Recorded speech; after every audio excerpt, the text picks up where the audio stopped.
Salam, hörmətli tamaşaçılar. Sizinlə Amerikanın səsinin canlı efirində Bayram İskəndərovdur. Bugün 4 mart tarixində ABŞ prezidenti Donald Tramp ilk həftələrini başa vuraraq Konqres qarşısında çıxış etməyə hazırlaşır. Artıq videolardan gördüyünüz kimi də Prezident Donald Tramp Konqresə doğru artıq çatmışdır və bir neçə dəqiqə sonra, təxminən 20 dəqiqə və yaxud da yarım saat sonra artıq çıxışına başlayacaq. Xatırladıram ki, Prezident Donald Tramp adətən inaqrasiya olmadığı illərdə birliyin durumu adlanan hesabat məruzəsi kimi tanınan bu müraciətlə ABŞ iqtisadiyyatı və immiqrasiya siyasəti ilə bağlı öz baxışlarını ifadə etmək üçün federal qüvvələrini ixtisar etmək, eləcə də Ukrayna prezidenti Volodimir Zelenski ilə yaşanan gərginlik fonunda bu çıxışını həyata keçirəcək. Bu səbəbdən də bugünkü müraciət zamanı bir çox mövzularla bağlı danışacağı gözlənilir. Bunlardan həmçinin bilindiyi kimi ötən günlərdə bir neçə ölkəyə tətbiq olunan tariflərdir. Belə ki, Kanada və digər Meksika və digər ölkələrə artıq tariflərin tətbiq olunması ilə bağlı xəbərləri görmüşsünüz. Gözlənilir ki, Prezident Donald Trump bu çıxışı zamanı tariflər haqqında da öz fikirlərini bildirsin.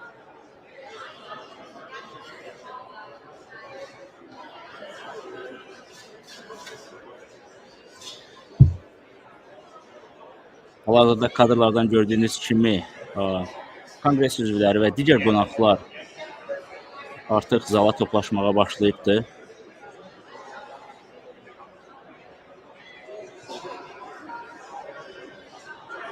Əvvəldə qeyd etdiyim kimi, Prezident Trampın bugünkü çıxışı keçən həftə baş verən Volodimir Zelenski ilə bağlı baş verən miting və görüşdən sonra təsadüf edir. Prezident Donald Trampın bu mövzu ilə bağlı da çıxış edəcəyi gözlənilir bugünkü Konqresin müraciəti zamanı. Digər tərəfdən Tramp üçün ən aktual problem 14 mart tarixində son müddətə qədər hökuməti maliyyələşdirən müraciətini qəbul etmək üçün Senat və Nümayəndələr Palatasında əksəriyyəti olan respublikaçıları birləşdirmək olacaq. Belə ki, onlar respublikaçılarla bir araya gələrək bu qanun layihəsi haqqında birlik göstərməlidirlər.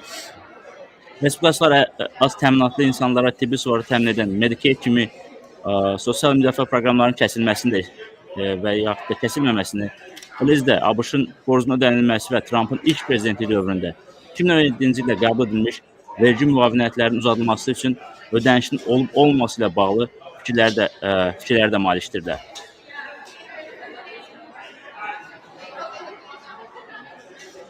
Digər tərəfdən Konqresdəki demokratlar büdcəni zənginlərin xeyrinə olduğuna görə isə tənqid edir.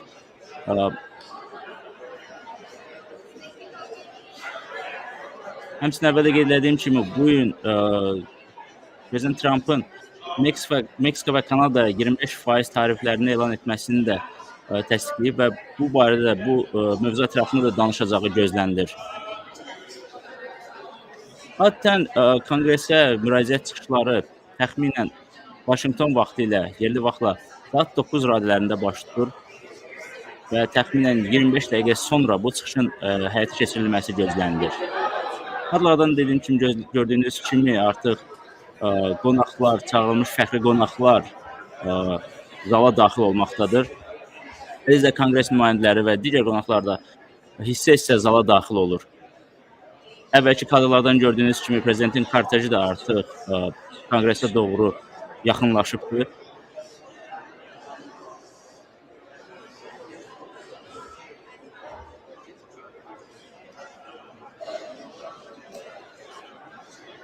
Əvvəldə qeyd etdiyim kimi sizinlə Amerikan səsinin canlı efirində Bayram İskəndərovdur və biz bugün 4 mart tarixində Prezident Donald Trampın Konqresə çıxışını birlikdə canlı olaraq izləyirik.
Bəli, hörmətli tamaşaçılar, bir daha xatırladıram ki, sizinlə Amerikan səsinin canlı efirində bugün yerli vaxtla, Washington vaxtı ilə 4 mart tarixində biz canlı yayımda sizinlə ABŞ Prezidenti Donald Trampın Konqresə müraciətini birlikdə canlı olaraq izləyirik. Bu çıxış qeyd edim ki, bir çox məsələlərlə yanaşı Ukrayna tariflər və eləcə də Amerika daxilindəki sosial sığorta və digər məsələlərlə yanaşı daha bir vacib məsələlər fonunda baş verir. Belə ki, son 2 gündə ABŞ-ın stok marketində ciddi dəyişikliklər baş verdi. Belə ki, ciddi düşüşlər baş verdi. Belə ki, ABŞ və onun əsas ticarət tərəfdaşları arasında müharibəsi fonunda çərşənbə axşamı Wall Streetdə səhmlər böyük itkilərə məruz qaldı. Belə ki, S&P 500, yəni S&P 500, hansı ki 500 nəhəng şirkətin səhmlərini bir yerə birləşdirən bir indeksdir. Onun indeksi seçki gündən bəri əldə etdiyi qazancın böyük hissəsini sildi. Belə ki, seçkidən əvvəlki olan qazancların demək olar ki, hamısı itirildi. Bu da bugünkü çıxışın fonunda baş verir və böyük ehtimal ki, gözlənilir ki, Prezident Donald Trump bu məsələ ilə bağlı da öz fikrini bildirəcək çıxışı zamanı. Digər tərəfdən Trump administrasiyası çərşənbə axşamından etibarən Kanada və Meksikadan ixal olunan məhsullara tariflər tətbiq edib və eləcə də Çindən ixal olunan məhsullara qoyulan tarifləri isə 2 qat artırıb. Hər üç ölkə bu adımda cavab tədbirləri görüləcəyini elan edib. Bu isə qlobal iqtisadiyyatın yavaşlaması ilə bağlı narahatlıqları artırır. Əvvəldə qeyd etdiyim kimi S&P 500 indekslərində ciddi geriləmə müşahidə olunub. Belə ki, çərşənbə günü bu indeks təxminən 1,2% düşüb və indeksdəki səhmlərin 80%-dən çoxu ticarət gününü itki ilə tamamlayıb. Digər tərəfdən, digər bir indeks, Dow Jones indeksi də ciddi azalma ilə üzləşib. Belə ki, Dow Jones isə 1,6% azalaraq günü tamamlayıbdır. Digər tərəfdən isə Nasdaq indeksi də öz növbəsində bu düşüşlərdən təsirlənib. Belə ki, Nasdaqın indeksi də təxminən 0,4% geriləyib. Bu isə texnologiya sektorunun üstünlüyü təşkil etdiyi bir indeksdir və qısa müddətdə ən son başlanğıc zirvəsindən təxminən 10% aşağı düşüb. Lakin Nvidia, Microsoft və digər texnologiya nəhənglərinin qazanc əldə etməsi bu itkiləri isə nisbətən azaltmağa kömək olubdur. Xatırladıram ki, maliyyə sektorunda S&P 500 indeksinin ən böyük yükü qoyanlar arasında JP Morgan, Chase, Bank of America kimi şirkətlər var. Bunlar sırayla JP Morgan və Chase 4%, Bank of America isə 6,3% dəyər itirib.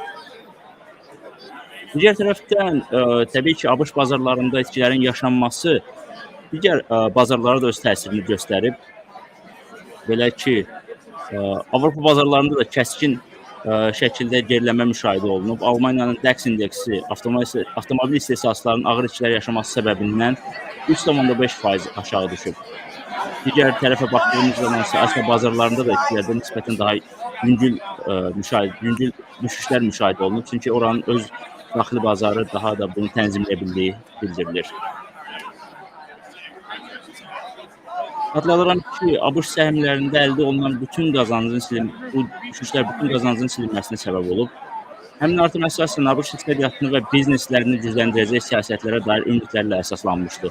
Xatırlayırsınızsa, Prezident Donald Trump öz seçki təşkilat kampaniyasında tələfi Biden'dan fərqli olaraq daha çox iqtisadiyyata və iqtisadi gəlirlərə diqqəti yönəldərək öz prezidentlik dövründə bunun artıracağını söz vermişdi. Lakin artıq ilk həftələrində Wall Streetdə və digər səhm bazarlarında ciddi geriləmə müşahidə olması artıq bir çox şəxsdə yenidən sual yaradır. Lakin dediyim kimi, əvvəldən də qeyd etdiyim kimi, Prezident Donald Trampın bugünkü çıxışı zamanı bu məsələyə də toxunması ehtimal olunur.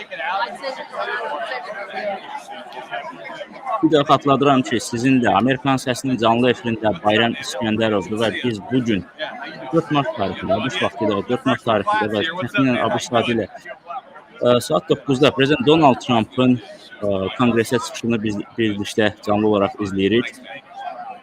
Bir də kadrlardan gördüyünüz kimi Vice-Prezident J.D. Vance artıq zala daxil olubdur və o arada hal-hazırda Konqres nümayəndələri və digər qonaqlarla görüşür. Qonaqların zala daxil olması davam edir.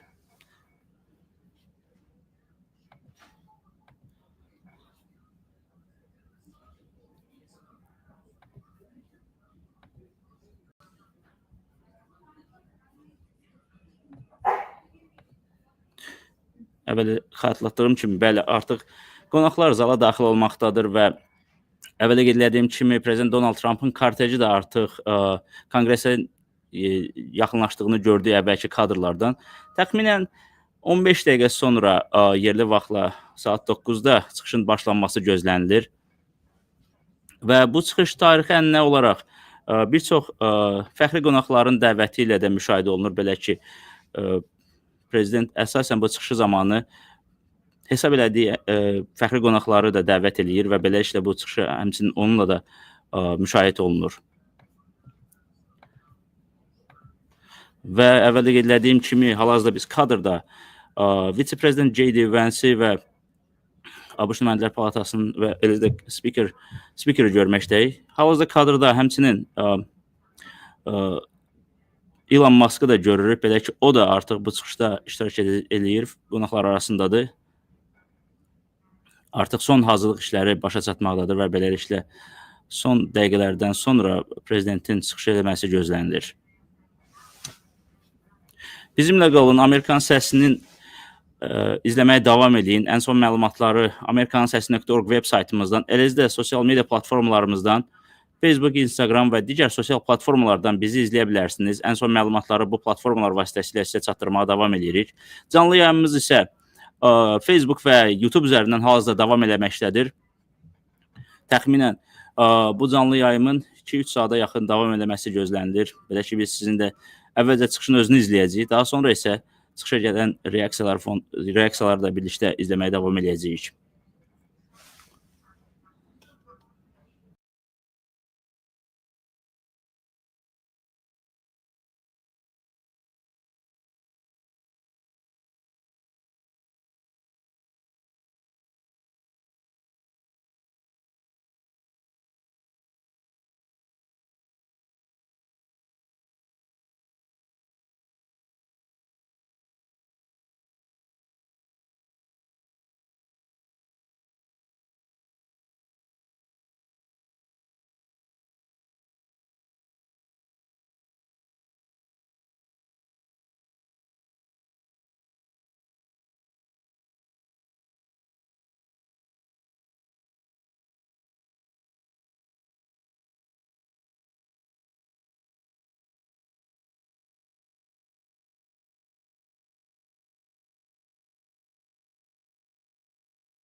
Bəli, hörmətli tamaşaçılar, bir daha xatırladıram ki, sizinlə Amerikan Səsinin canlı efirində Bayram İskəndərovdur və biz bugün hal-hazırda Prezident Donald Trampın Konqresdəki çıxışını birlikdə canlı olaraq izləyirik.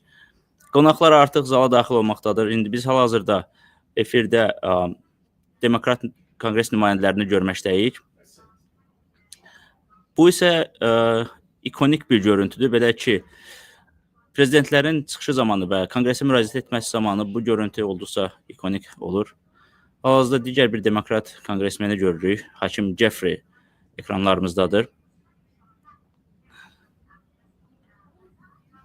Və nümayəndələr hal-hazırda öz yerlərini tutmaqdadır. Lakin hələ ki, qonaqların gəlməsi tam olaraq bitməyibdir.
Bəli, hal-hazırda qonaqların gəlməsi davam edir. Lindsey Grahamı hal-hazırda biz efirdə görürük.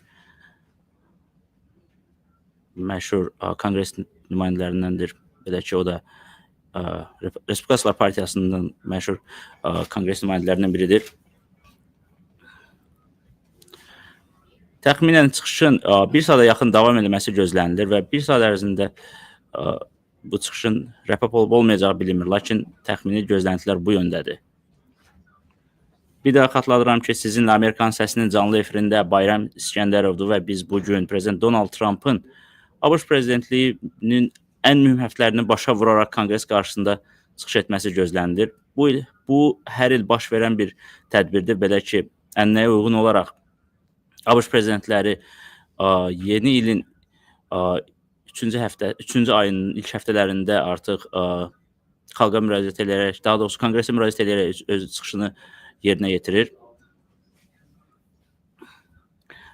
Hal-hazırda kadrlarımızda yeni təyin olunmuş Federal Təhqiqatlar Bürosunun rəhbərini görürdük.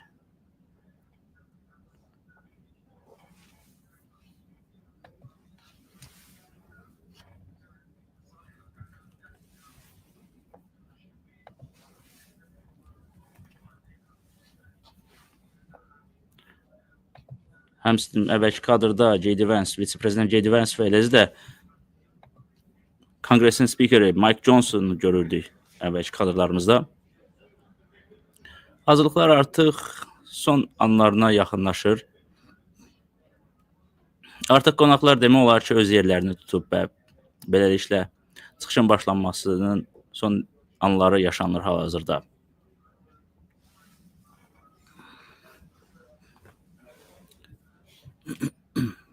Əvvəldə qeyd etdiyim kimi, bugünkü çıxış bir çox məsələlər fonunda baş tutacaq. Belə ki, keçən həftə sonu baş tutan və böyük səs-küyəyə səbəb olan Prezident Donald Trampla Volodymyr Zelenskinin görüşü, eləcə də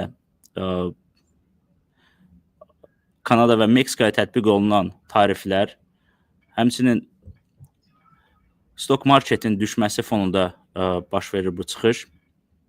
Belə ki, əvvəldə qeyd etdiyim kimi, ABŞ səhmlər bazarında böyük bir gerilənmə yaşandı bu bir neçə gündə.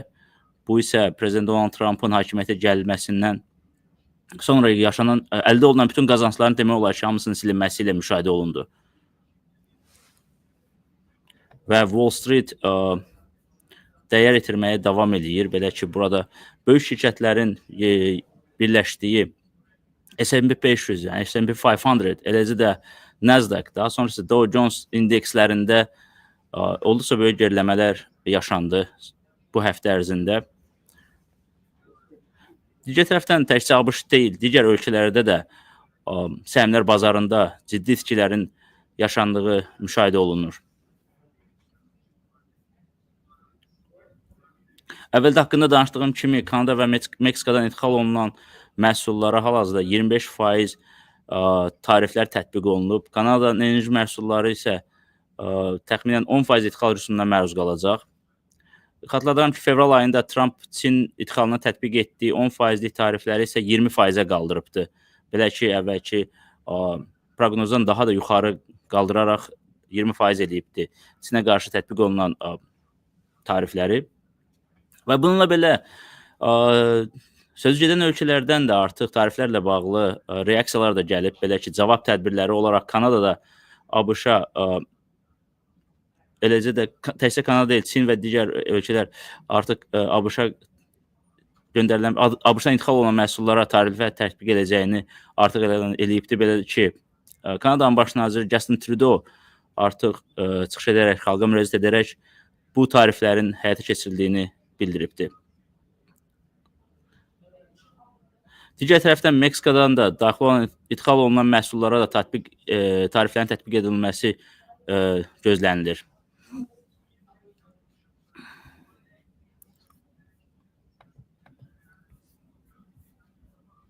Hal-hazırda yenə də biz kadrlarımızda vitse-prezident və eləcə də speaker Mike Johnson'u görürdük. Auditoriyadan göründüyü kimi artıq qonaqların böyük əksəriyyəti öz yerini tutubdu. Artıq qonaqlar zala daxil olubdu. və hər kəs hal-hazırda son dəqiqələrini gözləyərək prezidentin zala daxil olmasını gözləyir.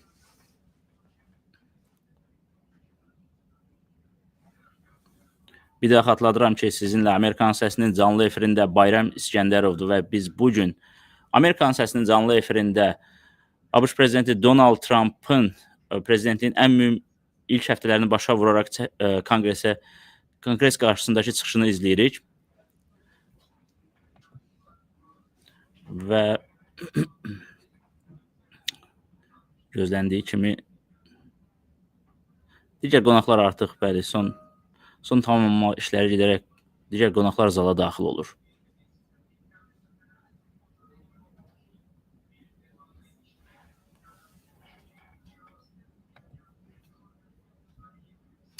Adətən inaugurasiyanın olmadığı illərdə birliyin durumu adlanan hesabat məruzəsi kimi tanınan bu müraciət Trump ABŞ iqtisadiyyatı və immiqrasiya siyasəti ilə bağlı öz baxışlarını ifadə etmək, eləcə də federal işçi qüvvəsini ixtisar etmək, eləcə də Ukrayna prezidenti Volodimir Zelenski ilə yaşanan gərginlik kimi son mübahisəli qərarları müdafiə etməyə imkanı verəcək və bu çıxışı zamanı bu mövzulara toxunması gözlənilir.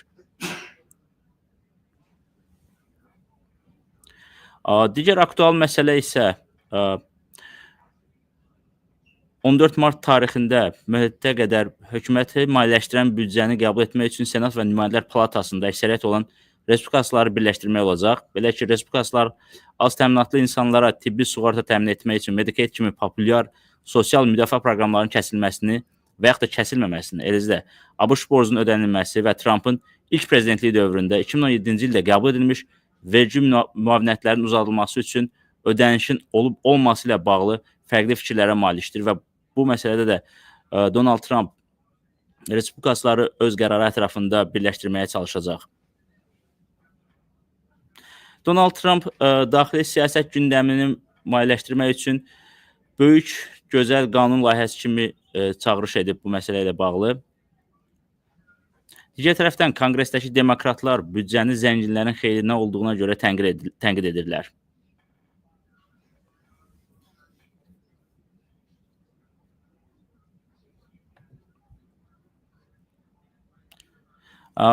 Donald Trampın həmçinin çox güman ki, ABŞ-ın digər ölkələrlə tarifi tətbiq etməsinin səbəblərindən danışacaq. Belə ki, o əvvəldə qeyd etdiyim kimi tətbiq olunan tarifləri səbəblərindən danışılması gözlənilir.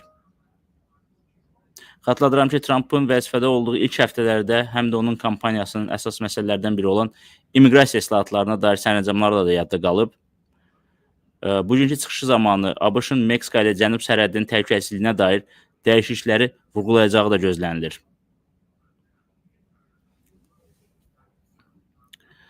Bayaqki kadrlardan gördüyünüz kimi, DOJ kimi tanınan hökumətin səmərəliliyi departamentinin rəhbərlik edən Elon Musk da zaldaydı və onun bu məsələyə, bu departamentin yaradılması məsələsinə toxunulması da gözlənilir.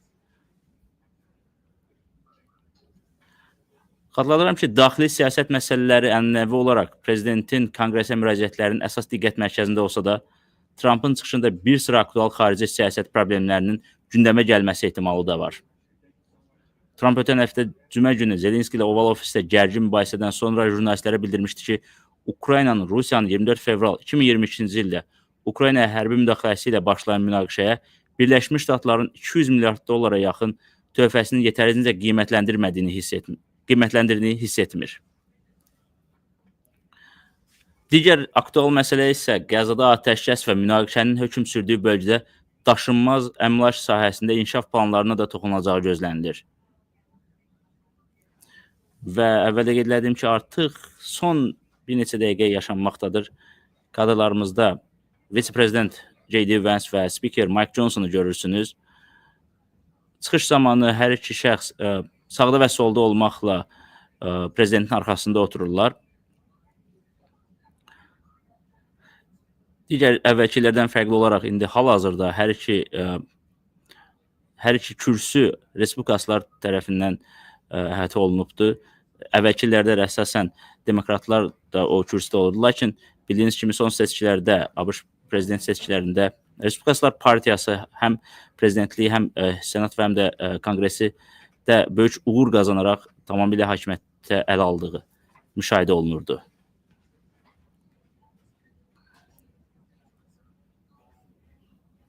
Bir də xatırladıram ki, ən son məlumatları amerikansəsi.org veb saytımızdan izləyə bilərsiniz. Biz də ən son məlumatları həmçinin biz sosial media platformalarımızda kəsintisiz olaraq paylaşırıq. Hər gün efirə çıxan Dünyaya Baxış proqramı vasitəsilə gündəlik xəbərlərdən məlumat ala bilərsiniz. Həftə sonu isə efirə çıxan Amerika icmalı proqramı vasitəsilə həftənin hadisələrin icmalını izləyə bilərsiniz. Həftə ərzində baş verən ən mühüm hadisələri o proqram vasitəsilə də izləyə bilərsiniz.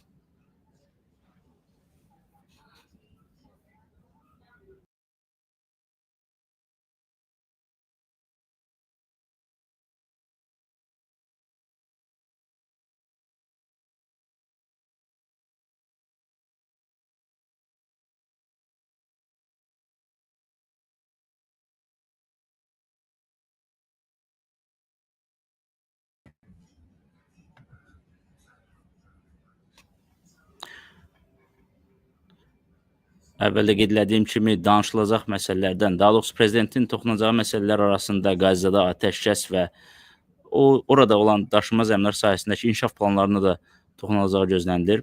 Senator və Federal Təhqiqatlar Bürosunun keçmiş analitiki Eliza Slotkin Trampın müraciətində demokratların cavabını çatdıracaq.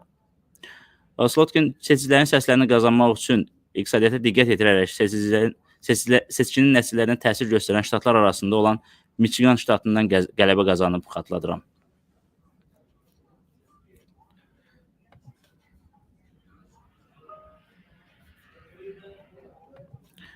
Əvvəldə qeyd etdiyim kimi, bugünkü çıxış digər məsələlərlə yanaşı ABŞ səhmlər bazarında yaşanan böyük geriləmələr fonunda baş verir. Belə ki, son illərin ən böyük düşüşləri yaşandı bu həftələr ərzində, daha doğrusu bu son bir neçə gün ərzində. Belə ki, S&P 500 adla tanınan S&P 500 indeksində, eləcə də Nasdaq və eləcə də Dow Jones indekslərində böyük geriləmələr müşahidə olundu. Bunlar hansı ki, seçki gündən bəri əldə olunan qalxışların hamısının demək olar ki, silinməsi demək idi.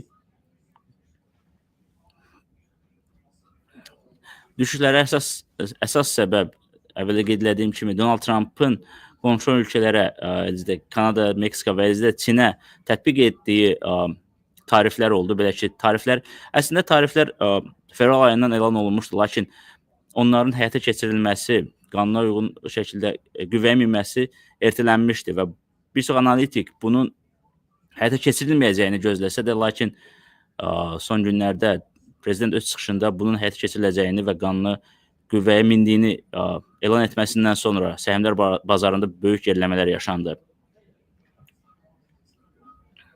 Geriləmələrə diqqət etirsək, görərik ki, belə ki, S&P 500 1.2% geriləyib. Bu isə 80%-dən çoxu ticarət günün itkiləri ilə tamamlanıbdır.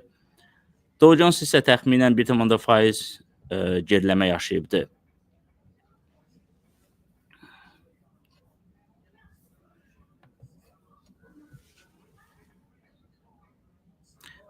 Və son dəqiqələrdə artıq əsas məqam yetişməkdədir. Belə ki, son qonaqlar zala daxil olmaqdadır. Səhv eləmirəmsə, kadrlarda biz hal-hazırda birinci xanım Melania Trump'ı görürük və o da artıq zala daxil olmaqdadır böyük alqışlar fonunda.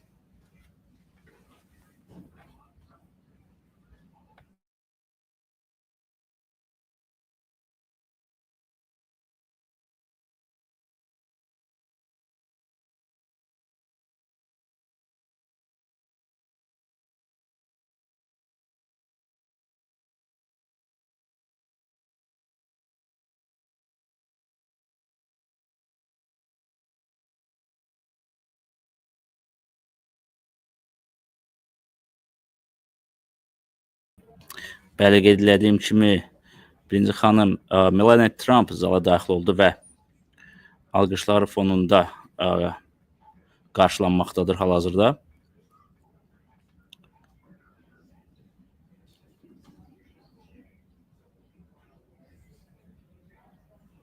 və nəhayət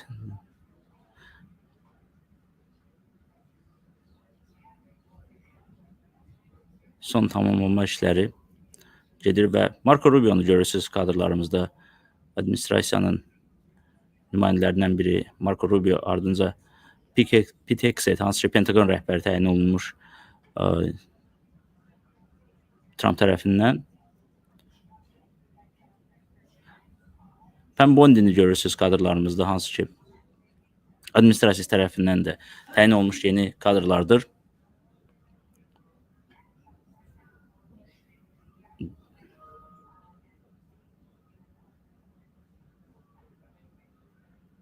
Artıq bəli, administrasiyanın son nümayəndələri zala daxil olmaqdadır. Belə ki, RFK Junior da artıq kadrlarımızda da orada artıq zala daxil olmaqdadır. Hansı ki, o da səhiyyə naziri olaraq təyin olunub. Yine Trump administrasiyası tərəfindən. Bəli, kadrlarımızda yenə də Pete Hegseth'i görürsünüz. Hal-hazır ki, Pentagon rəhbəridir.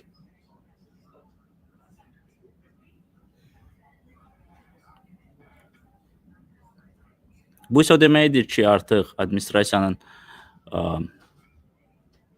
nümayəndələri zala daxil olduqsa, bu isə deməkdir ki, artıq Prezident Donald Trump zala daxil olmağa hazırlaşır.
Hörmətli tamaşaçılar, bir daha xatırladıram ki, sizinlə Amerikan səsinin canlı efirində Bayram İskəndərovdur və biz bugün sizinlə canlı yayımda Prezident Donald Trump'ın ABŞ prezidentliyinin ən mühüm ilk həftələrini başa vuraraq Konqres qarşısında çıxış edəcəyi gözlənilir.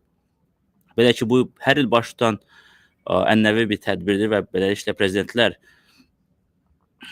ilin ilk aylarında Konqres qarşısında çıxış edərək gördükləri işlər barəsində bir növ hesabat verirlər. Və artıq demək olar ki, qonaqların əksəriyyəti zala daxil olduğu üçün son saniyələr və yaxud da son dəqiqələr artıq qalmışdır ki, beləliklə prezidentin zala daxil olması gözlənilir. Biz biraz əvvəl administrasiya nümayəndələrini kadrlarımızda görürdük. İndi isə kadrlarımızda hələ ki, vitse-prezident J.D. Vance və spiker Mike Johnson'u görürük. Hər iki şəxs prezident çıxış edərkən onun arxasında oturur və onlarla birlikdə Konqresə müraciət edir. Bir daha xatırladıram ki, proqramlarımızı amerikansəsi.org eləcə də sosial media səhifələrimizdən izləyə bilərsiniz.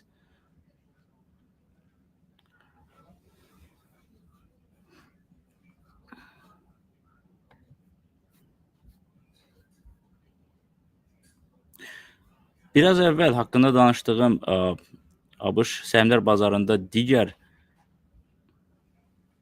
böyük geriləmələr yaşayan şirkətlərdən biri də Best Buy'dır. Belə ki, Best Buy ABŞ-da texnologiyaların satışı elizdə bir növ texnologiya satışları ilə məşğul olan mağazalar şəbəkəsidir. Belə ki, Best Buy'da da ciddi geriləmələrin yaşanması müşahidə olunub.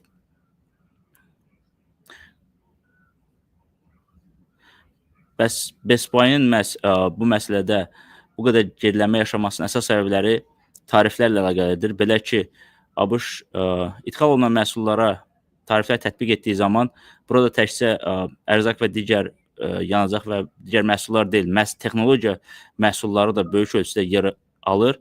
Bildiyiniz kimi bu texnoloji məhsullar əsasən Çində istehsal olunur və yaxud da ki, Meksikada və yaxud da ki, Kanadada olan zavodlarda istehsal olunur və bu tariflərin tətbiq olunması istehlakçı texnologiyalarına da, qiymətlərinə də olduqca böyük ciddi təsir göstərir və bu səbəbdən də S&P 500-də olan Best Buy-ın da stoklarında böyük geriləmələr müşahidə olundu.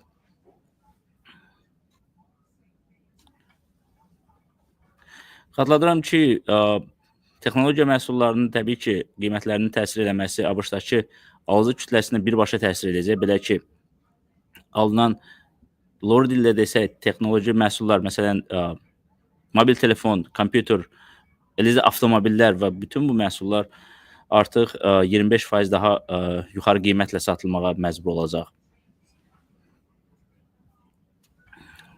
Daha sonra onu da qeyd edim ki, Çin ABŞ-da ixal olunan əsas kənd təsərrüfatı məhsullarına, o cümlədən donuz əti, soya və mal ətinə də 15%-ə qədər əlavə tariflər tətbiq edəcəyini, ABŞ-ın əsas şirkətləri ilə işgüzar əlaqələrini məhdudlaşdıracağını açıqlayıbdır. Kanada isə 21 gün ərzində 100 milyard dollardan çox Amerika məhsullarına tarif tətbiq etməyi planlaşdırdığını elan edibdir.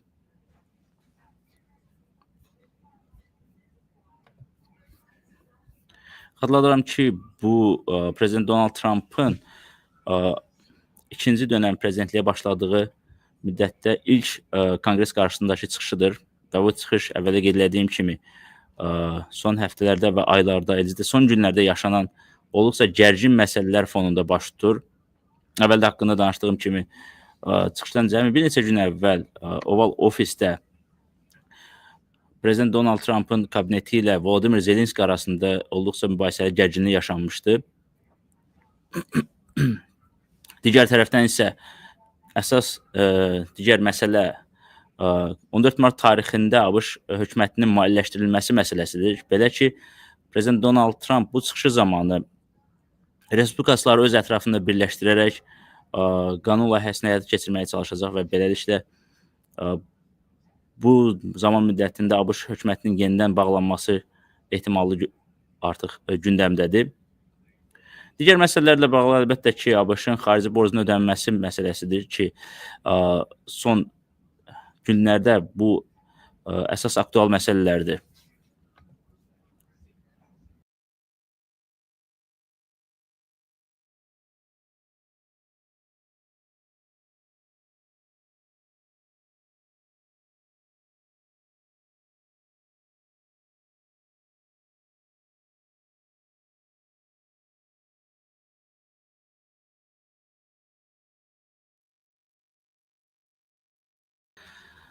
Hörmətli tamaşaçılar, canlı yayımızda zaman-zaman kiçik texniki xətalar yaşanılır və biz onu tez bir müddətdə aradan qaldırmağa çalışırıq. Bu səbəbdən sizdən əvvəlcədən üzr istəyirik. Lakin əvvəldə qeyd etdiyim kimi biz bu texniki qüsurları olduqca sürətli şəkildə aradan qaldırmağa çalışırıq. Artıq gözləndiyi kimi son tamamlanma işləri yerinə yetmişdir və qonaqların böyük əksəriyyəti artıq zala daxil olması bitibdir. Artıq son mərhələ ABŞ prezidenti Donald Trampın zala daxil olması gözlənilir.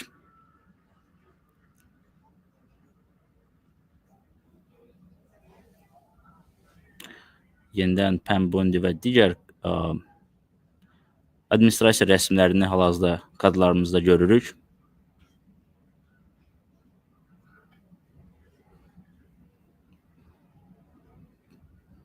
Belə ki, ənənəyə uyğun olaraq qonaqlar zala daxil olduğu zaman bir-birləri ilə eyni partiyadan olan şəxslər isti şəkildə görüşməyə çalışır. Və budur, ABŞ prezidenti Donald Trump zala daxil oldu.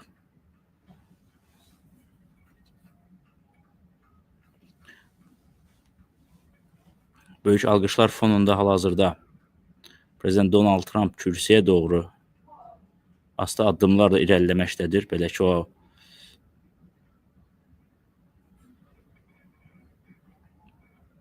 ona ehtiram göstərən şəxslərlə görüşə-görüşə kürsüyə doğru irəliləyir.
Bəli, hörmətli tamaşaçılar, artıq Prezident Donald Tramp kürsüyə tam yaxınlaşıb və beləliklə bir neçə saniyə sonra artıq öz ikinci dönəm prezidentlik müddətinin ilk Konqresə müraciəti çıxışına başlayır.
Speaker Johnson, Vice President Vance, the First Lady of the United States,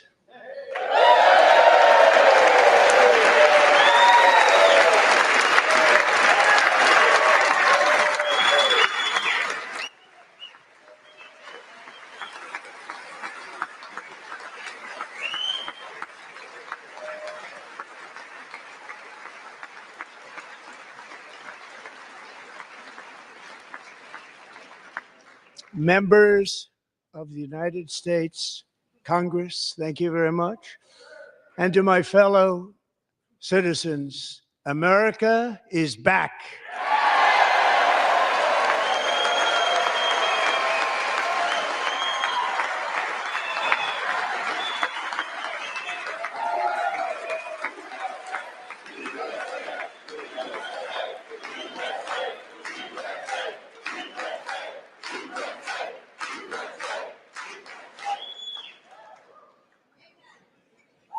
Six weeks ago, I stood beneath the dome of this Capitol and proclaimed the dawn of the golden age of America. From that moment on, it has been nothing but swift and unrelenting action to usher in the greatest and most successful era in the history of our country. We have accomplished more in 43 days than most administrations accomplished in 4 years or 8 years, and we are just getting started.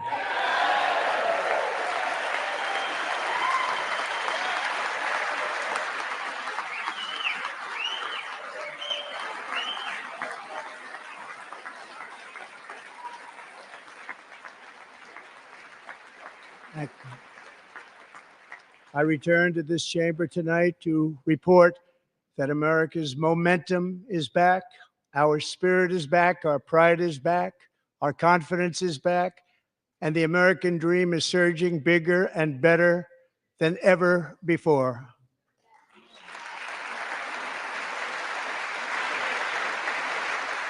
The American dream is unstoppable, and our country is on the verge of a comeback, the likes of which the world has never witnessed and perhaps will never witness again.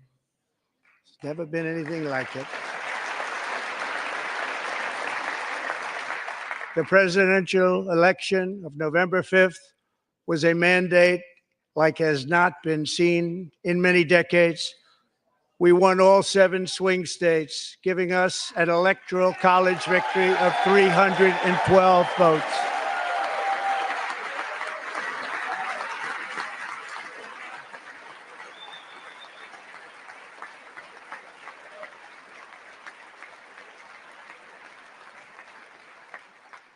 We won the popular vote by big numbers and won counties in our country.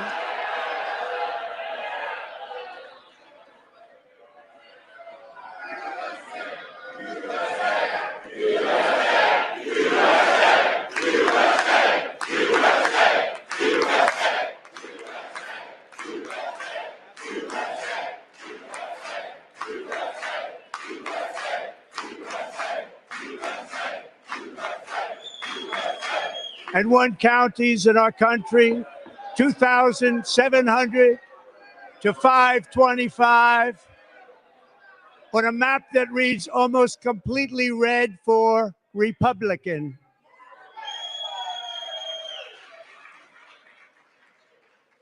Now, for the first time in modern history, more Americans believe that our country is headed in the right direction than the wrong direction. In fact, it's an astonishing record, 27-point swing, the most ever.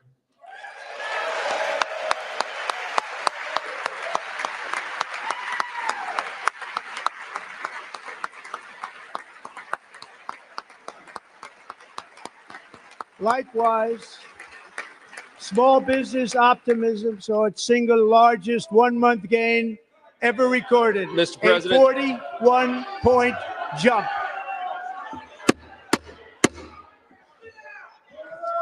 Members are directed to uphold and maintain decorum in the House and to cease any further disruptions. That's your warning.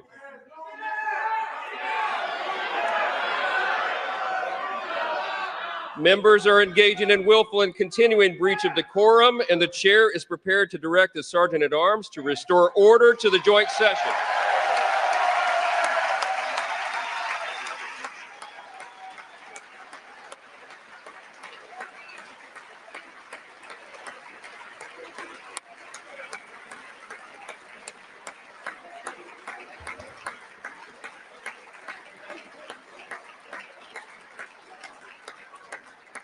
Mr. Green, take your seat. Take your seat, sir. Take your seat. Finding that members continue to engage in willful and concerted disruption of proper decorum, the chair now directs the Sergeant-at-Arms to restore order. Remove this gentleman from the chamber.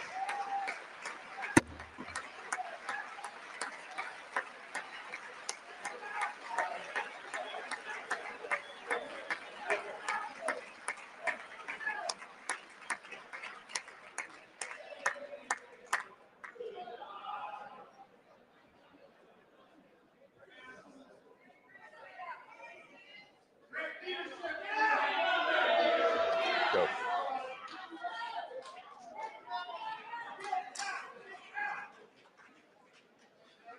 Members are directed to uphold and maintain decorum in the House.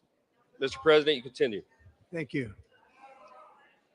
Over the past 6 weeks, I have signed nearly 100 executive orders and taken more than 400 executive actions, a record, to restore common sense, safety, optimism, and wealth all across our wonderful land.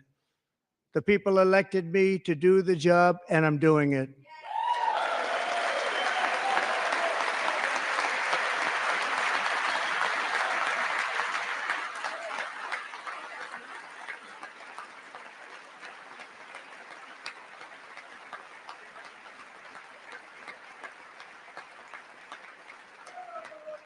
In fact, it has been stated by many that the first month of our presidency, it's our presidency, is the most successful in the history of our nation.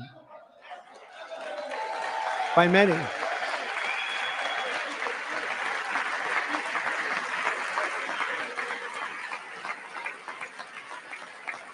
And what makes it even more impressive is that, do you know who number 2 is? George Washington. How about that? How about that? I don't know about that list, but we'll take it. Within hours of taking the oath of office, I declared a national emergency on our southern border, and I deployed the U.S. military and Border Patrol to repel the invasion of our country. And what a job they've done. As a result, illegal border crossings last month were by far the lowest ever recorded, ever.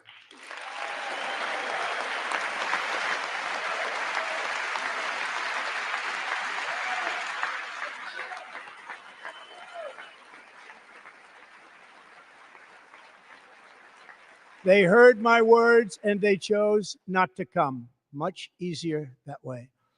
In comparison, under Joe Biden, the worst president in American history, there were hundreds of thousands of illegal crossings a month, and virtually all of them, including murderers, drug dealers, gang members, and people from mental institutions and insane asylums, were released into our country. Who would want to do that? This is my 5th such speech to Congress. And once again, I look at the Democrats in front of me, and I realize there is absolutely nothing I can say to make them happy or to make them stand or smile or applaud. Nothing I can do. I could find a cure to the most devastating disease, a disease that would wipe out entire nations, or announce the answers to the greatest economy in history, or the stoppage of crime to the lowest levels ever recorded. And these people sitting right here will not clap, will not stand, and certainly will not cheer for these astronomical achievements. They won't do it, no matter what. Five times I've been up here. It's very sad, and it just shouldn't be this way.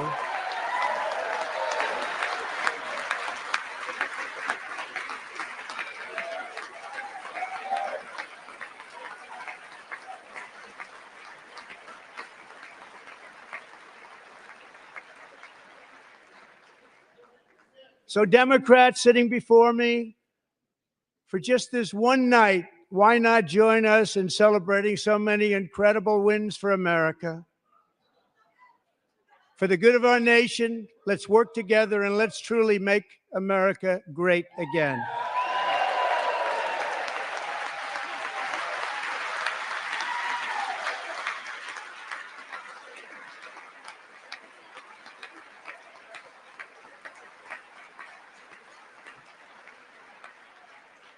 Every day, my administration is fighting to deliver the change America needs to bring a future that America deserves, and we're doing it. This is a time for big dreams and bold action.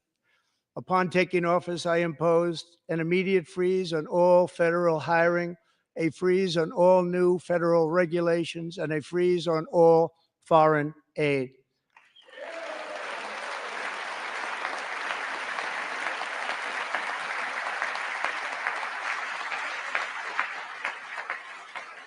I terminated the ridiculous Green New Scam. I withdrew from the unfair Paris Climate Accord, which was costing us trillions of dollars that other countries were not paying. I withdrew from the corrupt World Health Organization.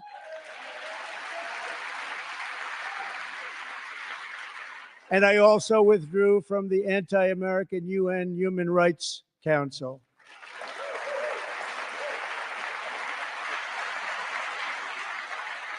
We ended all of Biden's environmental restrictions that were making our country far less safe and totally unaffordable. And importantly, we ended the last administration's insane electric vehicle mandate, saving our auto workers and companies from economic destruction.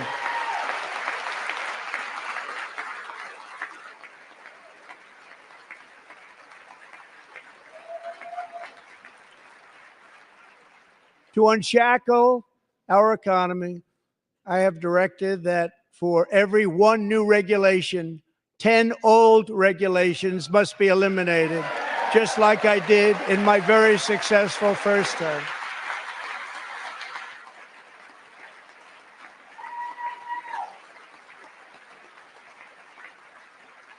And in that first term, we set records on ending unnecessary rules and regulations like no other president had done before.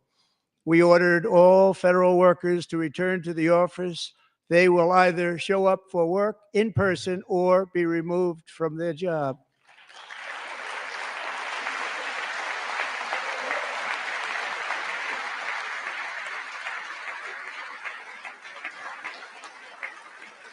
And we have ended weaponized government where, as an example, a sitting president is allowed to viciously prosecute his political opponent, like me. How did that work out? Not too good. Not too good.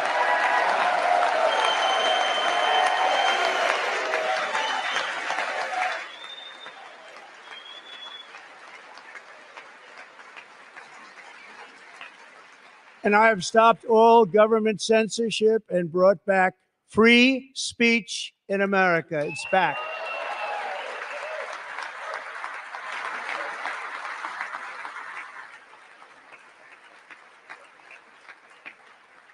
And 2 days ago, I signed an order making English the official language of the United States of America.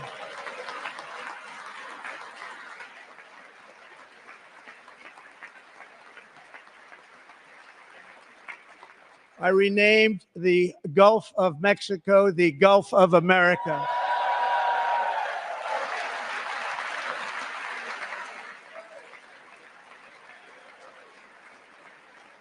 And likewise, I renamed, for a great president, William McKinley, Mount McKinley again.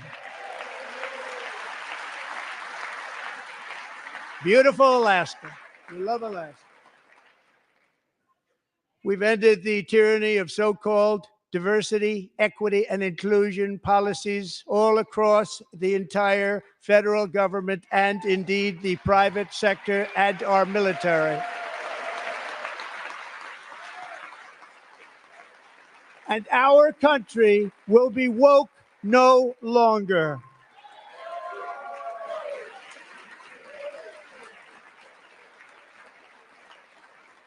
We believe that whether you are a doctor, an accountant, a lawyer, or an air traffic controller, you should be hired and promoted based on skill and competence, not race or gender.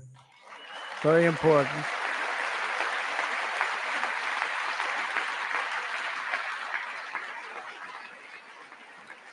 You should be hired based on merit. And the Supreme Court, in a brave and very powerful decision, has allowed us to do so. Thank you. Thank you very much. Thank you. We have removed the poison of critical race theory from our public schools, and I signed an order making it the official policy of the United States government that there are only two genders, male and female.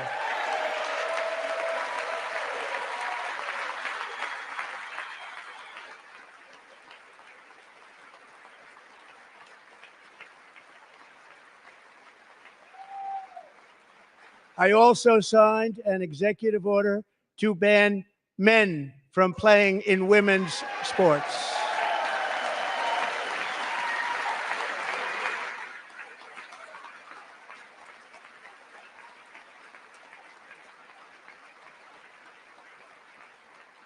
Three years ago, Peyton McNabb was an all-star high school athlete, one of the best, preparing for a future in college sports.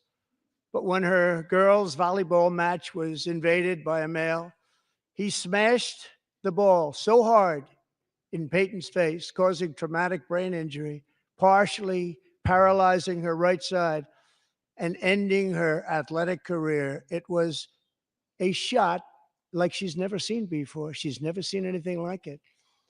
Peyton is here tonight in the gallery, and Peyton, from now on, schools will kick the men off the girls' team, or they will lose all federal funding.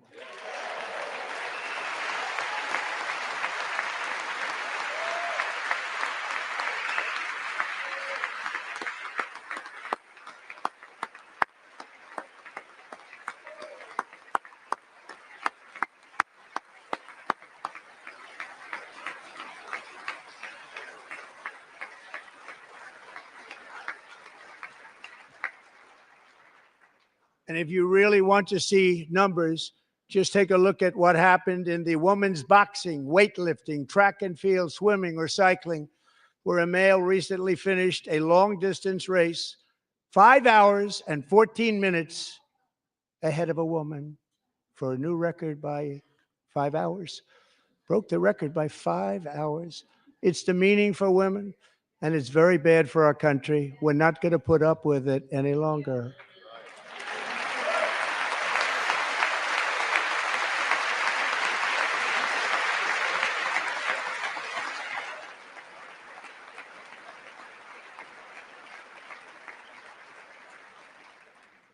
What I have just described is only a small fraction of the common sense revolution that is now, because of us, sweeping the entire world.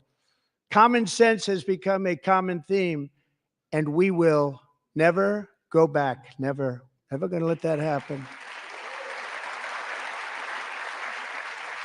Among my very highest priorities is to rescue our economy and get dramatic and immediate relief to working families.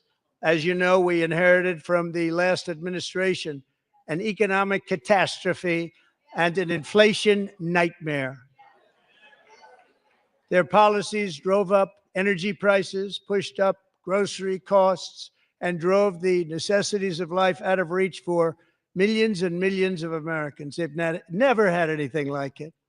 We suffered the worst inflation in 48 years, but perhaps even in the history of our country. They're not sure. As president, I'm fighting every day to reverse this damage and make America affordable again.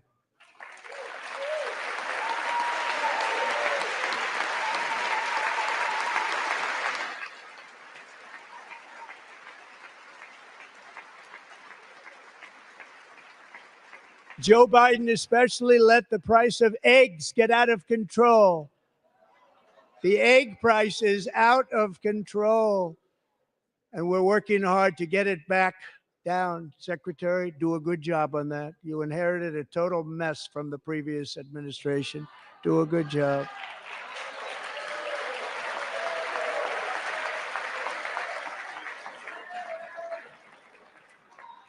A major focus of our fight to defeat inflation is rapidly reducing the cost of energy. The previous administration cut the number of new oil and gas leases by 95%, slowed pipeline construction to a halt, and closed more than 100 power plants. We are opening up many of those power plants right now.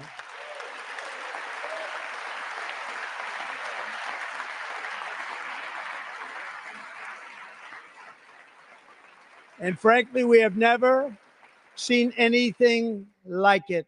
That's why on my first day in office, I declared a national energy emergency. As you've heard me say many times, we have more liquid gold under our feet than any nation on earth, and by far. And now I fully authorize the most talented team ever assembled to go and get it. It's called Drill, Baby, Drill.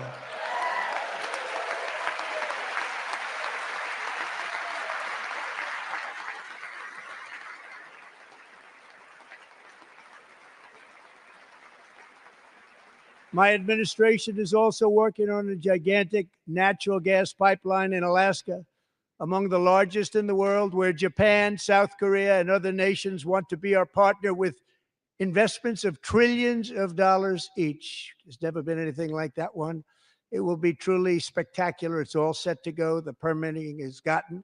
And later this week, I will also take historic action to dramatically expand production of critical minerals and rare earths here in the USA.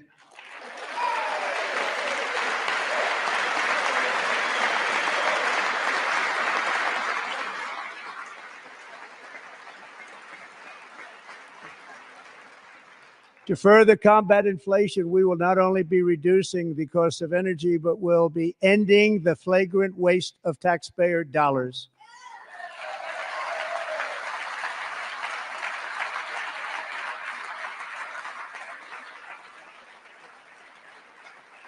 And to that end, I have created the brand new Department of Government Efficiency, DOGE.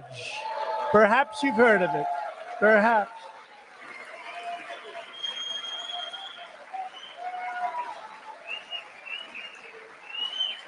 Which is headed by Elon Musk, who is in the gallery tonight.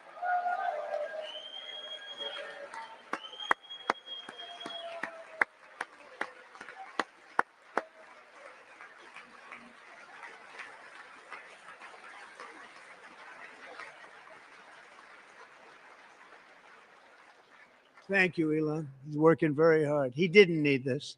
He didn't need this. Thank you very much. We appreciate it. Everybody here, even this side, appreciates it, I believe. They just don't want to admit that. Just listen to some of the appalling waste we have already identified. $22 billion from HHS to provide free housing and cars for illegal aliens.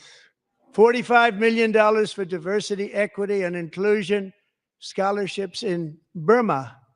$40 million to improve the social and economic inclusion of sedentary migrants. Nobody knows what that is. $8 million to promote LGBTQI+ in the African nation of Lesotho, which nobody has ever heard of. $60 million for indigenous peoples and Afro-Colombian empowerment in Central America, $60 million. $8 million for making mice transgender. This is real. $32 million for a left-wing propaganda operation in Moldova. $10 million for male circumcision in Mozambique. $20 million for the Arab Sesame Street in the Middle East. It's a program. $20 million for a program.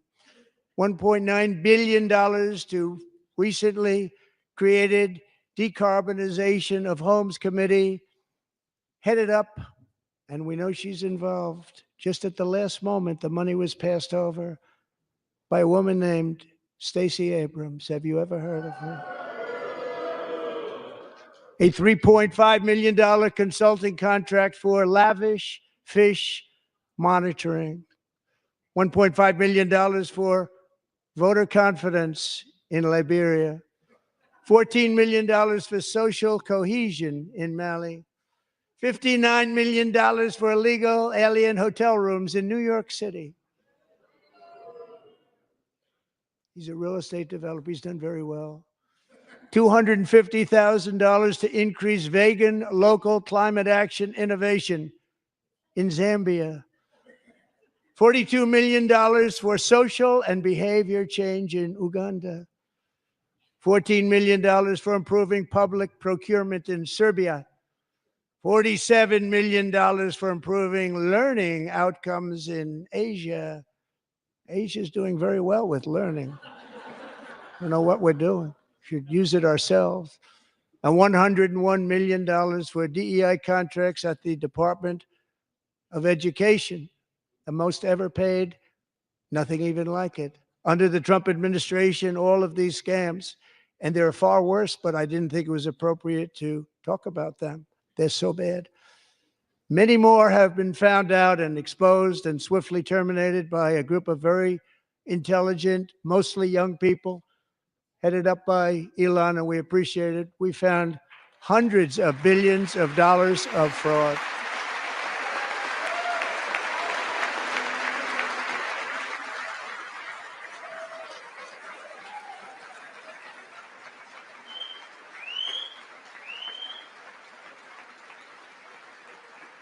And we've taken back the money and reduced our debt to fight inflation and other things.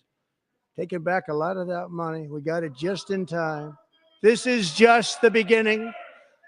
The Government Accountability Office, a federal government office, has estimated annual fraud of over $500 billion in our nation, and we are working very hard to stop it. We're going to.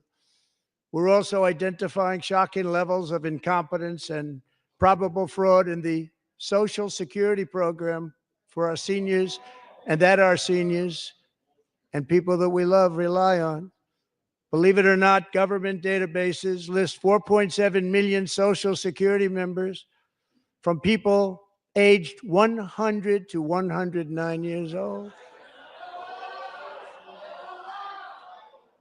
It lists 3.6 million people from ages 110 to 119. I don't know any of them. I know some people that are rather elderly, but not quite that elderly.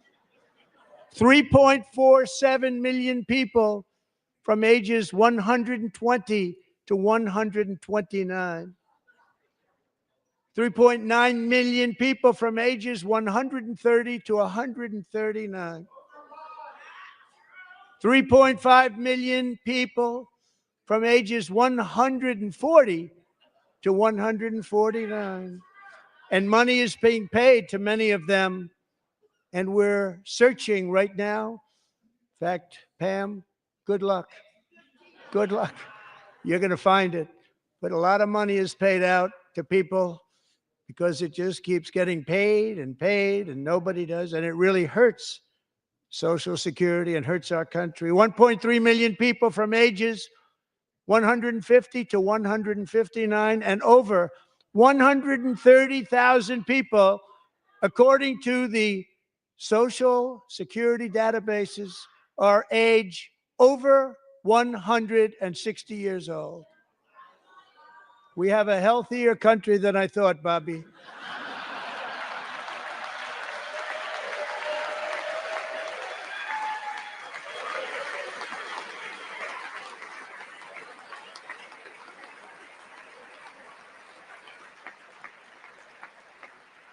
Including, to finish, 1,039 people between the ages of 220 and 229, one person between the age of 240 and 249, and one person is listed at 360 years of age. More than 100 years older than our country. But we're going to find out where that money's going, and it's not going to be pretty. By slashing all of the fraud, waste, and theft we can find, we will defeat inflation, bring down mortgage rates, lower car payments and grocery prices, protect our seniors, and put more money in the pockets of American families.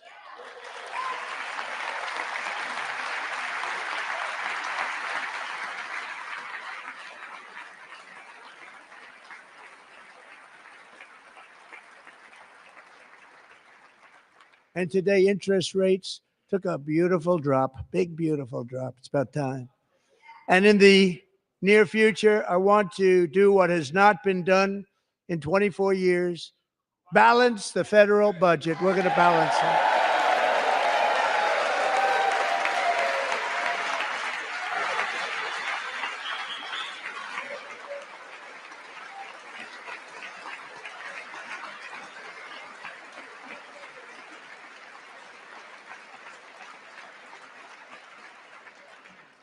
With that goal in mind, we have developed in great detail what we are calling the Gold Card, which goes on sale very, very soon.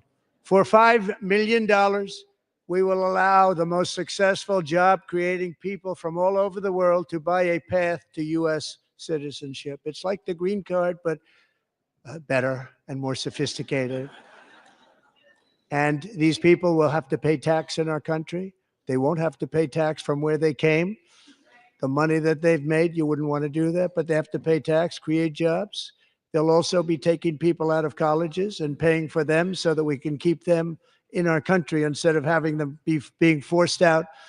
Number one, at the top school, as an example, being forced out and not being allowed to stay and create tremendous numbers of jobs and great success for a company out there. So while we take out the criminals, killers, traffickers, and child predators who are allowed to enter our country under the open border policy of these people, the Democrats, the Biden administration, the open border insane policies that you've allowed to destroy our country, we will now bring in brilliant, hardworking, job-creating people. They're going to pay a lot of money, and we're going to reduce our debt with that money.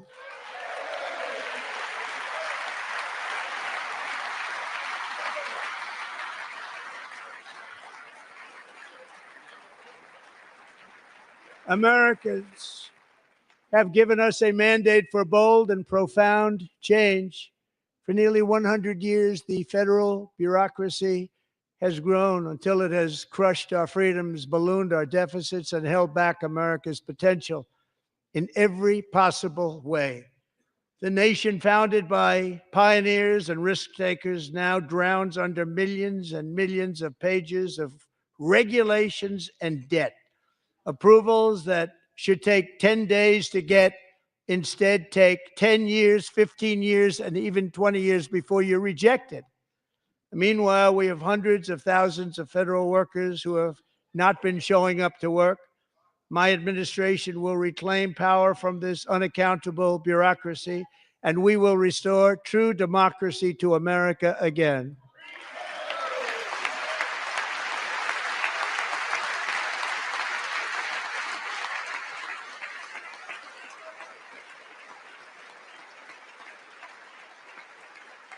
And any federal bureaucrat who resists this change will be removed from office immediately. Because we are draining the swamp. It's very simple. And the days of rule by unelected bureaucrats are over.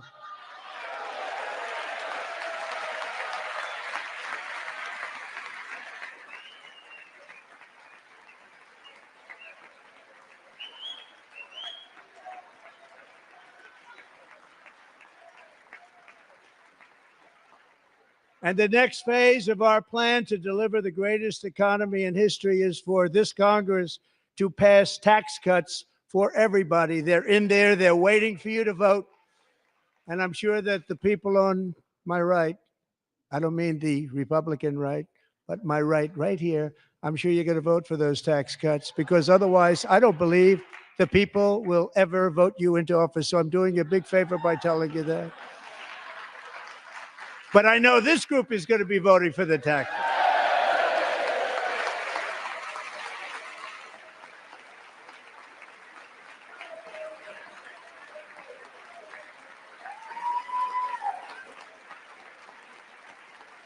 Thank you. It's a very, very big part of our plan. We had tremendous success in our first term with it. A very big part of our plan. We're seeking permanent income tax cuts all across the board. And to get urgently needed relief to Americans hit especially hard by inflation, I'm calling for no tax on tips, no tax on overtime, and no tax on Social Security benefits for our great seniors.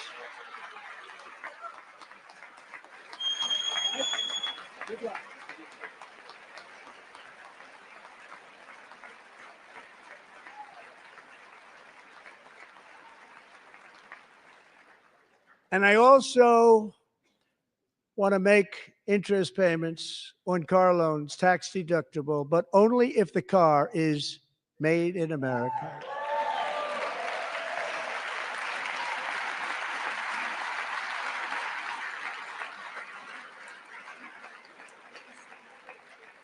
And by the way, we're going to have growth in the auto industry like nobody's ever seen. Plants are opening up all over the place. Deals are being made. Never seen. That's a combination of the election win and tariffs. It's a beautiful word, isn't it? That, along with our other policies, will allow our auto industry to absolutely boom. It's going to boom. Spoke to the majors today, all three, the top people, and they're so excited. In fact, already numerous car companies have announced that they will be building massive automobile plants in America, with Honda just announcing a new plant in Indiana, one of the largest anywhere in the world.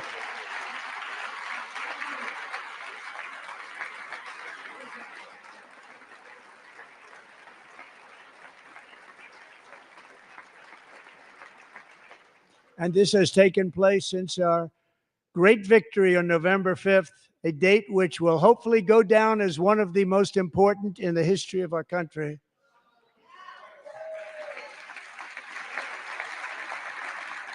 In addition, as part of our tax cuts, we want to cut taxes on domestic production and all manufacturing. And just as we did before, we will provide 100% expensing. It will be retroactive to January 20th, 2025.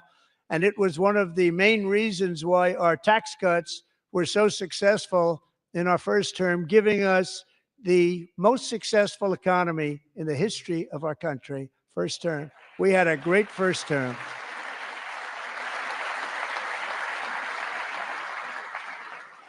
If you don't make your product in America, however, under the Trump administration, you will pay a tariff, and in some cases, a rather large one. Other countries have used tariffs against us for decades, and now it's our turn to start using them against those other countries. On average, the European Union, China, Brazil, India, Mexico, and Canada, have you heard of them? And countless other nations charge us tremendously higher tariffs than we charge them. It's very unfair. India charges us auto tariffs higher than 100%. China's average tariff on our products is twice what we charge them. And South Korea's average tariff is 4 times higher. Think of that, 4 times higher. And we give so much help militarily and in so many other ways to South Korea, but that's what happens. This is happening by friend and foe. This system is not fair to the United States and never was. And so on April 2nd, I wanted to make it April 1st, but I didn't want to be accused of April Fool's Day. That's not, just one day cost us a lot of money. But we're going to do it in April. I'm a very superstitious person. April 2nd, reciprocal tariffs kick in. And whatever they tariff us, other countries, we will tariff them. That's reciprocal, back and forth. Whatever they tax us, we will tax them. If they do non-monetary tariffs to keep us out of their market, then we will do non-monetary barriers to keep them out of our market. There's a lot of that too. They don't even allow us in their market. We will take in trillions and trillions of dollars and create jobs like we have never seen before. I did it with China and I did it with others, and the Biden administration couldn't do anything about it because there was so much money they couldn't do anything about it. We have been ripped off for decades by nearly every country on earth, and we will not let that happen any longer.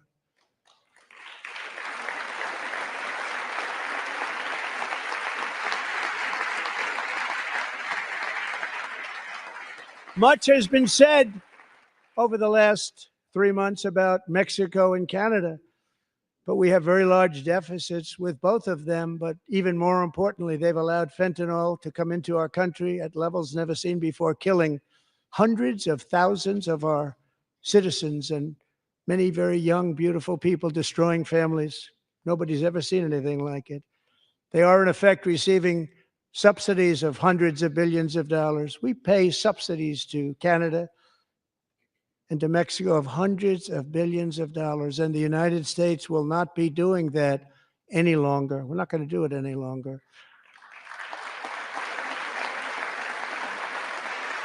Thanks to our America First policies we're putting into place, we have had $1.7 trillion of new investment in America in just the past few weeks. The combination of the election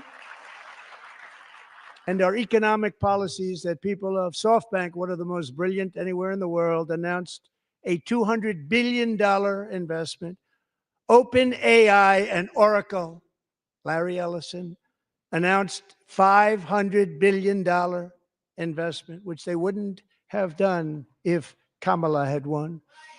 Apple announced $500 billion investment. Tim Cook called me. He said, I cannot spend it fast enough. It's going to be much higher than that, I believe. They'll be building their plants here instead of in China. And just yesterday, Taiwan Semiconductor, the biggest in the world, most powerful in the world, has a tremendous amount, 97% of the market, announced a $165 billion investment to build the most powerful chips on earth right here in the USA.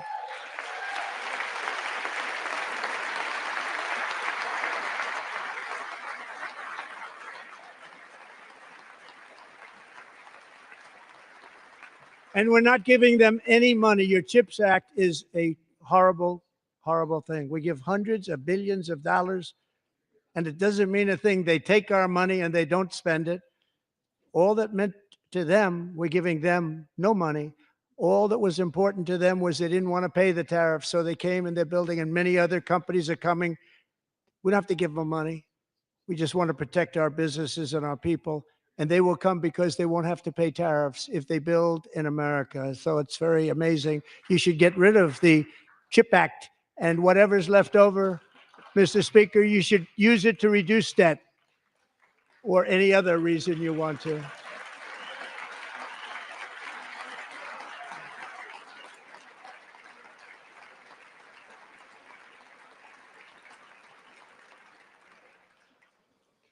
Our new trade policy will also be great for the American farmer. I love the farmer, who will now be selling into our home market, the USA, because nobody is going to be able to compete with you. Because those goods that come in from other countries and companies, they're really in a bad position in so many different ways. They're uninspected. They may be very dirty and disgusting, and they come in and they pour in and they hurt our American farmers. The tariffs will go on agricultural product coming into America, and our farmers, starting on April 2nd, it may be a little bit of an adjustment period. We had that before when I made the deal with China, $50 billion of purchases. And I said, just bear with me. And they did. They did. Probably have to bear with me again. And this will be even better. That was great. The problem with it was that Biden didn't enforce it. He didn't enforce it. $50 billion of purchases. And we were doing great, but Biden did not enforce it. And it hurt our farmers. But our farmers are going to have a field day right now. So to our farmers, have a lot of fun. I love you too. I love you too. It's all going to happen.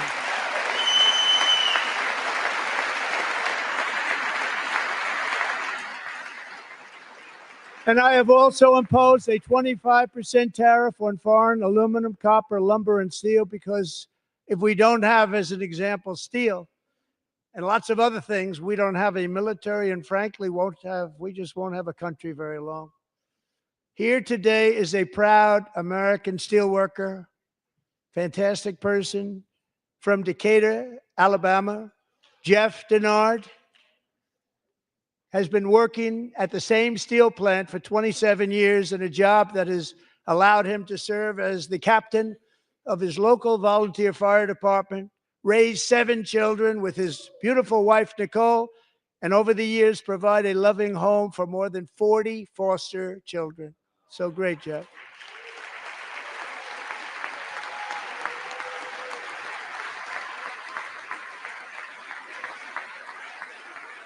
Thank you, Jeff.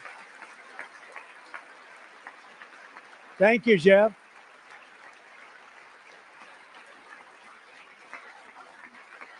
Stories like Jeff's remind us that tariffs are not just about protecting American jobs. They're about protecting the soul of our country. Tariffs are about making America rich again and making America great again, and it's happening, and it will happen rather quickly. There'll be a little disturbance, but we're okay with that. It won't be much. No, you're not. Oh. And look where Biden took us, very low, the lowest we've ever been. Jeff, I want to thank you very much. And I also want to recognize another person who has devoted herself to foster care community. She works so hard on it. A very loving person, our magnificent First Lady of the United States.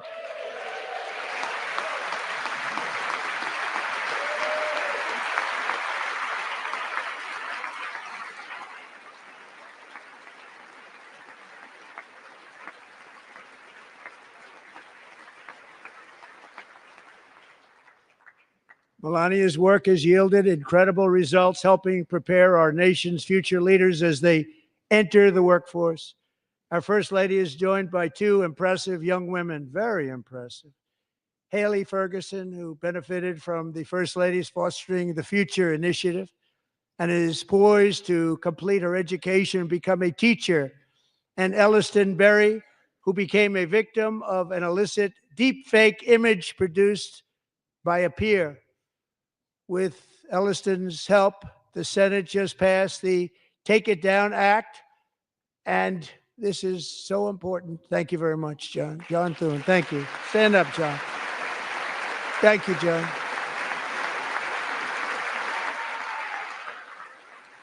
Thank you all very much.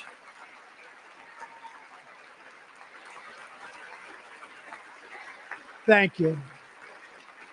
And thank you to John Thune and the Senate. Great job. To criminalize the publication of such images online is terrible, terrible thing. And once it passes the House, I look forward to signing that bill into law. Thank you. And I'm going to use that bill for myself, too, if you don't mind. Because nobody gets treated worse than I do online. Nobody. That's great. Thank you very much to the Senate. Thank you. But if we truly care about protecting Americans' children, no step is more crucial than securing America's borders. Over the past 4 years, 21 million people poured into the United States. Many of them were murderers, human traffickers, gang members, and other criminals from the streets of dangerous cities all throughout the world. Because of Joe Biden's insane and very dangerous open border policies, they are now strongly embedded in our country. but we are getting them out and getting them out fast.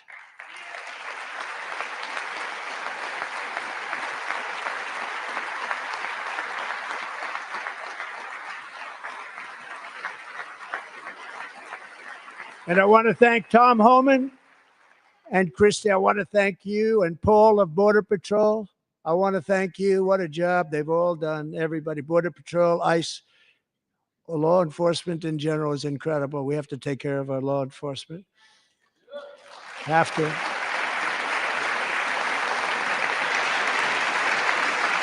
Last year,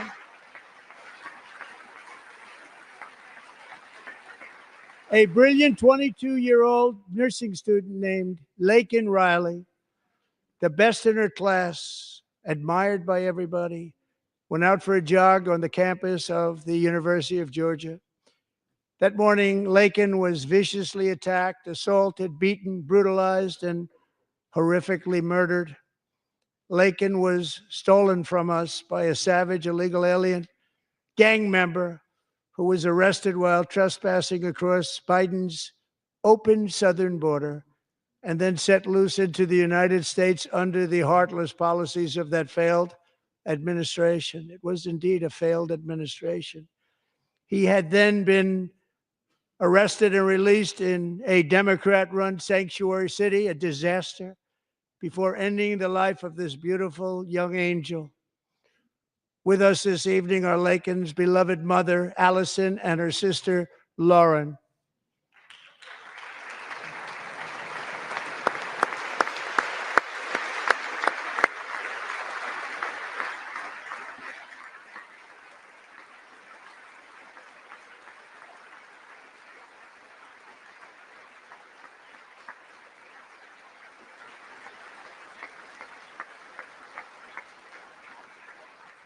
Last year, I told Laken's grieving parents that we would ensure their daughter would not have died in vain. That's why the very first bill I signed into law as your 47th president mandates the detention of all dangerous criminal aliens who threaten public safety. It's a very strong, powerful act.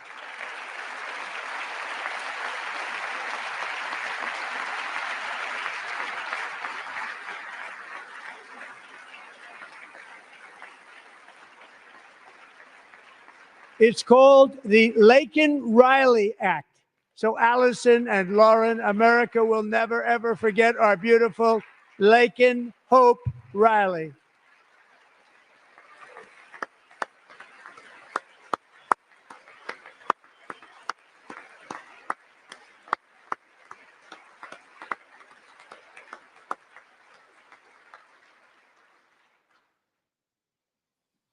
Thank you very much.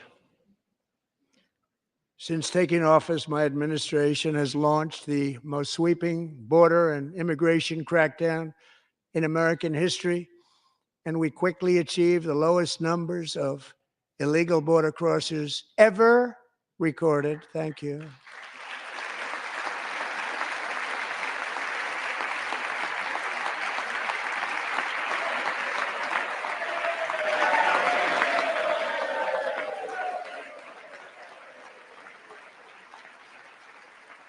The media and our friends in the Democrat Party kept saying we needed new legislation. We must have legislation to secure the border.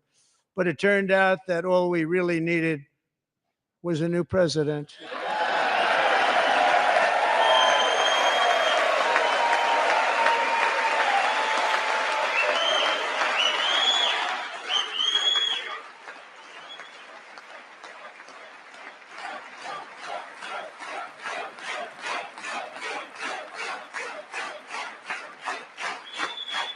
Thank you. Joe Biden didn't just open our borders, he flew illegal aliens over them to overwhelm our schools, hospitals, and communities throughout the country. Entire towns like Aurora, Colorado, and Springfield, Ohio, buckled under the weight of the migrant occupation and corruption like nobody's ever seen before. Beautiful towns destroyed. Now, just as I promised in my inaugural address, we are achieving the great liberation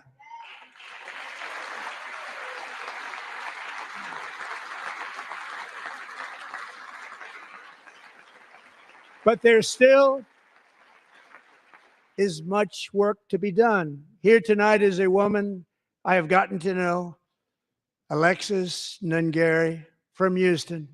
Wonderful woman. Last June, Alexis's 12-year-old daughter, her precious Jocelyn, walked to a nearby convenience store. She was kidnapped, tied up, assaulted for 2 hours under a bridge, and horrifically murdered. Arrested and charged with this heinous crime are 2 illegal alien monsters from Venezuela, released into America by the last administration through their ridiculous open border. The death of this beautiful 12-year-old girl and the agony of her mother and family touched our entire nation greatly. Alexis, I promised that we would always remember your daughter, your magnificent daughter, and earlier tonight, I signed an order keeping my word to you. One thing I have learned about Jocelyn is that she loved animals so much. She loved nature. Across Galveston Bay, from where Jocelyn lived in Houston, you will find a magnificent national wildlife refuge, a pristine, peaceful, 34,000-acre sanctuary for all of God's creatures on the edge of the Gulf of America. Alexis, moments ago, I formally renamed that refuge in loving memory of your beautiful daughter, Jocelyn. So, Mr. Vice President, if you would, may I have the order?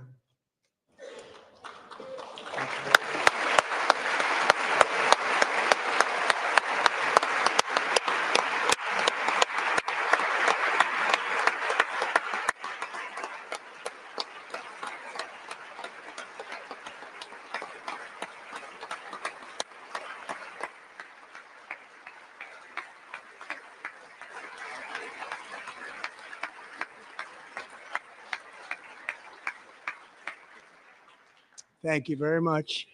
All 3 savages charged with Jocelyn and Laken's murders were members of the Venezuelan prison gang, the toughest gang, they say, in the world, known as Tren de Aragua. 2 weeks ago, I officially designated this gang, along with MS-13 and the bloodthirsty Mexican drug cartels, as foreign terrorist organizations.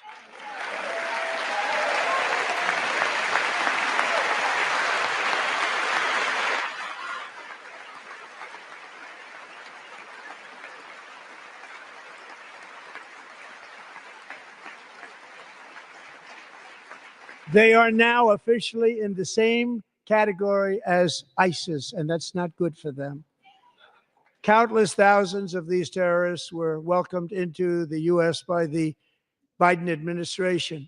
But now every last one will be rounded up and forcibly removed from our country, or, if they're too dangerous, put in jails, standing trial in this country, because we don't want them to come back ever. With us this evening is a warrior on the front lines of that battle, Border Patrol Agent Roberto Ortiz. Great guy.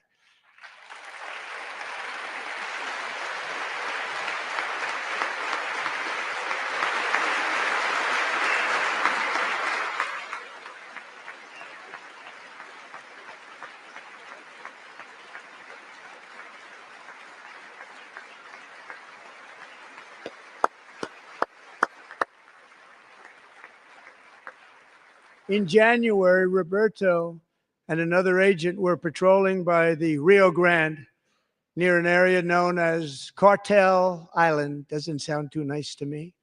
When heavily armed gunmen started shooting at them, Roberto saw that his partner was totally exposed, at great danger, and he leapt into action, returning fire and providing crucial seconds for his fellow agent to seek safety, just barely. I have some of the prints of that event, and it was not good. Agent Ortiz, we salute you for your great courage and for your line of fire that you took and for the bravery that you showed. We honor you, and we will always honor you. Thank you, Roberto, very much.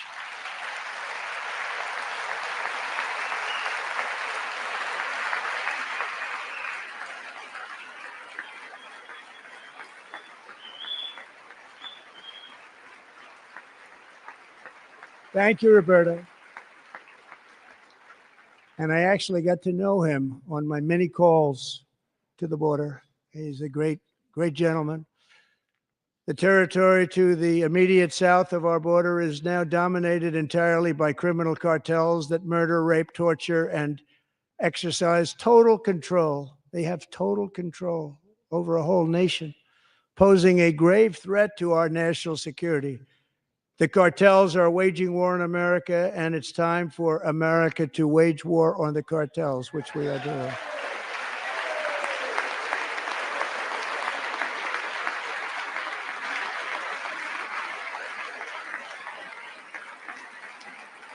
Five nights ago, Mexican authorities, because of our tariff policies being imposed on them, think of this, handed over to us 29 of the biggest cartel leaders in their country. That has never happened before. They want to make us happy.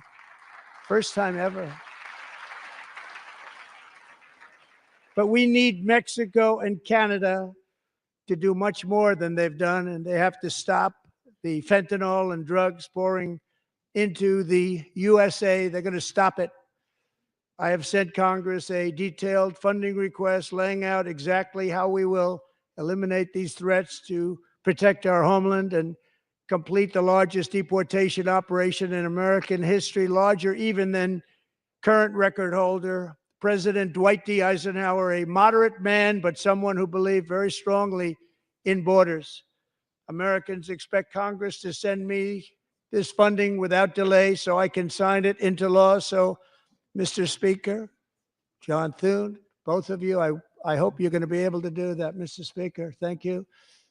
Mr. Leader, thank you. Thank you very much. And let's get it to me. I'll sign it so fast, you won't even believe it.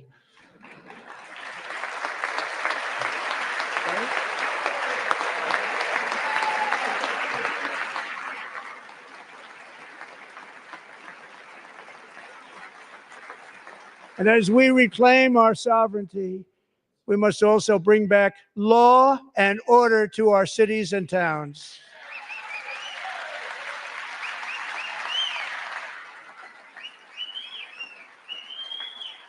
In recent years, our justice system has been turned upside down by radical left lunatics. Many jurisdictions virtually ceased enforcing the law against dangerous repeat offenders while weaponizing law enforcement against political opponents like me. My administration has acted swiftly and decisively to restore fair, equal, and impartial justice under the constitutional rule of law, starting at the FBI and the DOJ. Pam, good luck. Cash, wherever you may be, good luck. Good luck. Pam Bondi. Good luck. So important. Going to do a great job. Cash, thank you. Thank you, Cash.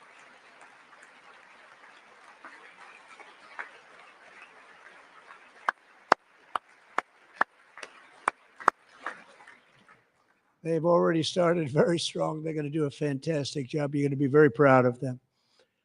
We're also once again giving our police officers the support, protection, and respect they so dearly deserve. They have to get it. They have such a hard, dangerous job, but we're going to make it less dangerous. The problem is the bad guys don't respect the law, but they're starting to respect it, and they soon will respect it. This also includes our great fire departments throughout the country. Our firemen and women are unbelievable people, and we'll never forget them. And besides that, they voted for me in record numbers, so I have no choice.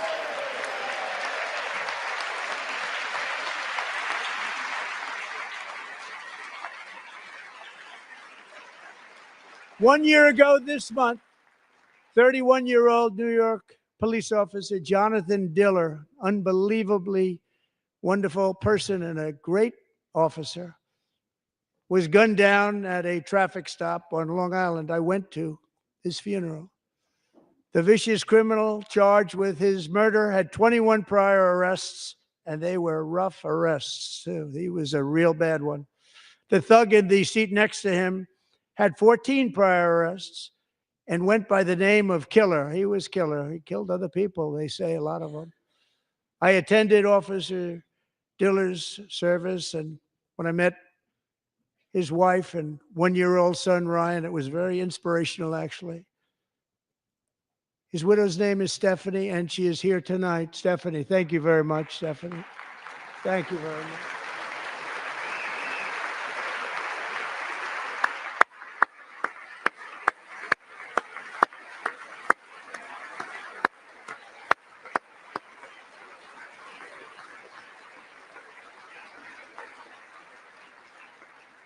Stephanie, we're going to make sure that Ryan knows his dad was a true hero, New York's finest, and we're going to get these cold-blooded killers and repeat offenders off our streets, and we're going to do it fast. Got to stop it. They get out with 28 arrests. They push people into subway trains. They hit people over the head, back of the head with baseball bats. We got to get them out of here. I've already signed an executive order requiring a mandatory death penalty for anyone who murders a police officer. And tonight I'm asking Congress to pass that policy into permanent law.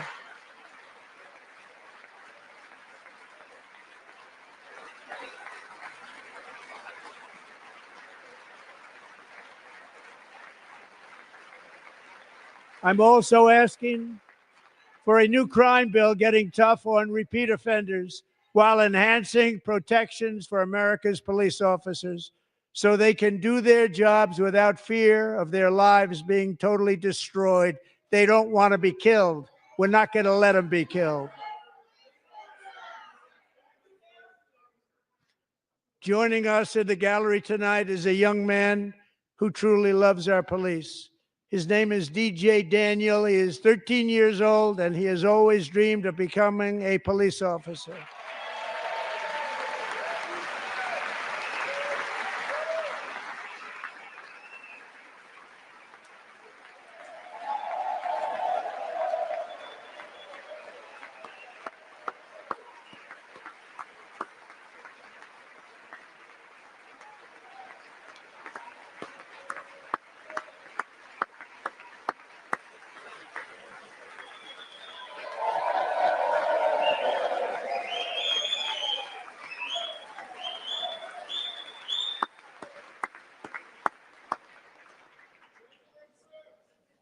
But in 2018, DJ was diagnosed with brain cancer. The doctors gave him 5 months at most to live. That was more than 6 years ago.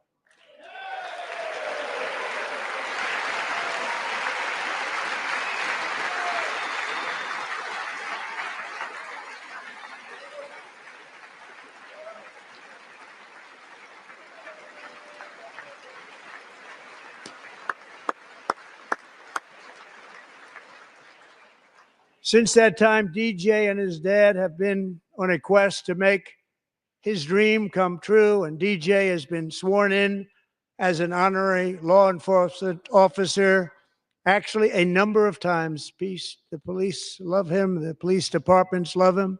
And tonight, DJ, we're going to do you the biggest honor of them all.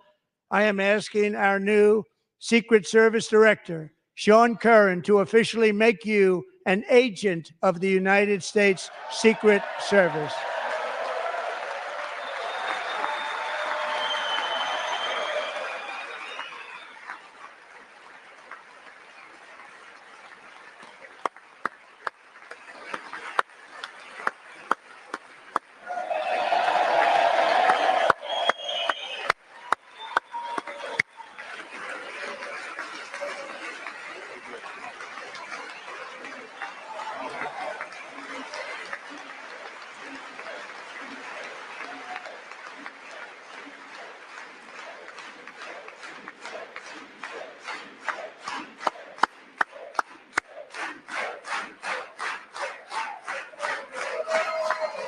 Thank you, DJ.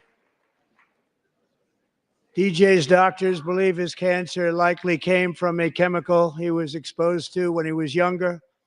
Since 1975, rates of child cancer have increased by more than 40%. Reversing this trend is one of the top priorities for our new presidential commission to make America healthy again, chaired by our new Secretary of Health and Human Services, Robert F. Kennedy, Jr.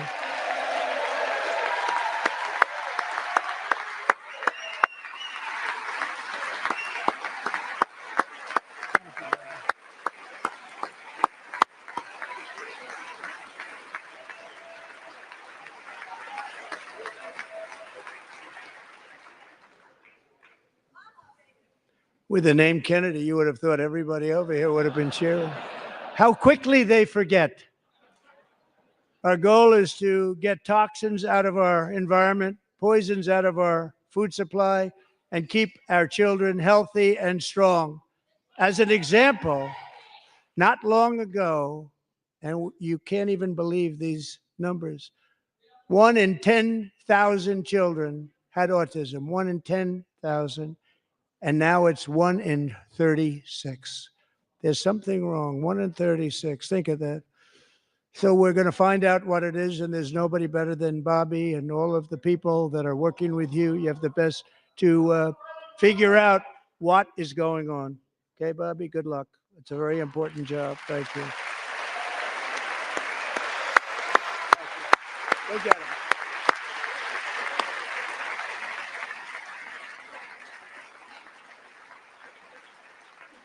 Thank you. My administration is also working to protect our children from toxic ideologies in our schools. A few years ago, January Littlejohn and her husband discovered that their daughter's school had secretly socially transitioned their 13-year-old little girl. Teachers and administrators conspired to deceive January and her husband while encouraging her daughter to use a new name and pronouns. They, them pronoun, actually, all without telling January, who is here tonight and is now a courageous advocate against this form of child abuse. January, thank you. Thank you. Thank you very much. Thank you.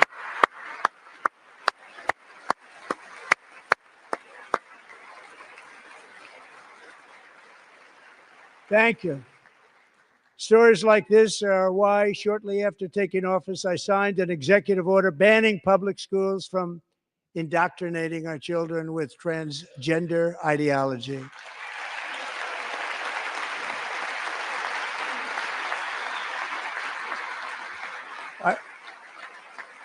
I also signed an order to cut off all taxpayer funding to any institution that engages in the sexual mutilation of our youth.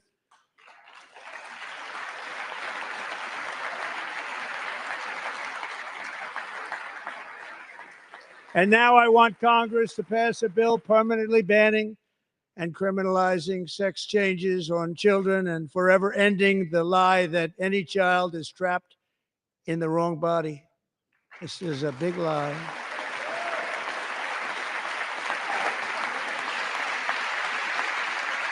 And our message to every child in America is that you are perfect exactly the way God made you.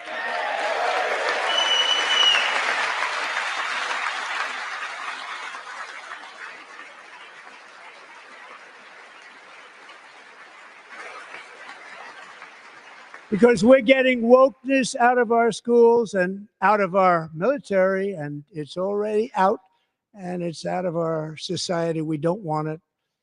Wokeness is trouble. Wokeness is bad. It's gone. It's gone. And we feel so much better for it, don't we? Don't we feel better? Our service members won't be activists and ideologues. They will be fighters and warriors. They will fight for our country. And Pete, congratulations. Secretary of Defense, congratulations.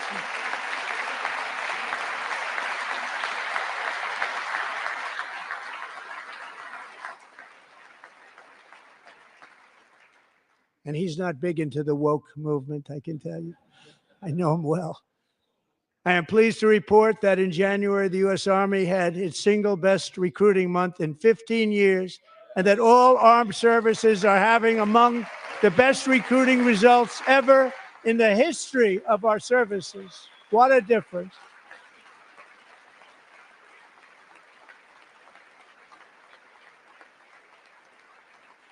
And you know, it was just a few months ago where the results were exactly the opposite. We couldn't recruit anywhere. We couldn't recruit. Now we're having the best results just about that we've ever had. What a tremendous turnaround. It's really a beautiful thing to see. People love our country again. It's very simple. They love our country and they love being in our military again. So it's a great thing. And thank you very much. Great job. Thank you.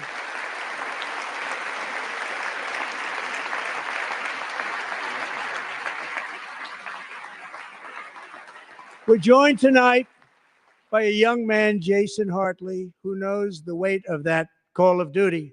Jason's father, grandfather, and great-grandfather all wore the uniform. Jason tragically lost his dad, who was also a Los Angeles County Sheriff's deputy when he was just a boy, and now he wants to carry on the family legacy of service. Jason is a senior in high school, a six-letter varsity athlete, a really good athlete, they say, a brilliant student with a 4.46, that's good, GPA. And his greatest dream is to attend the U.S. Military Academy at West Point.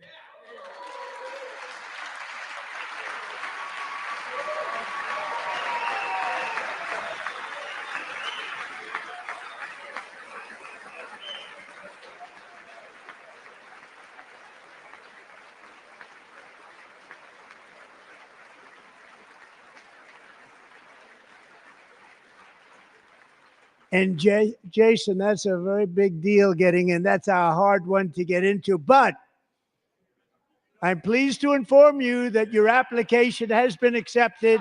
You will soon be joining the Corps of Cadets.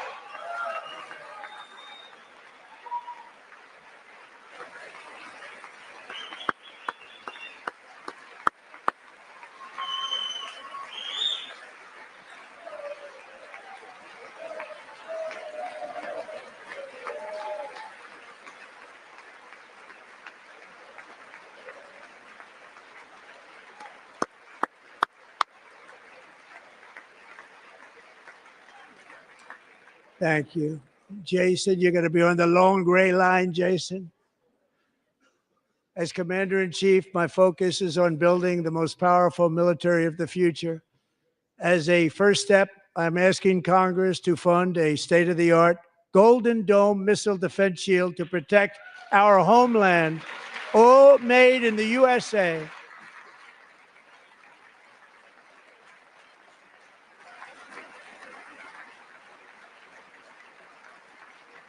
And Ronald Reagan wanted to do it long ago, but the technology just wasn't there, not even close. But now we have the technology. It's incredible, actually.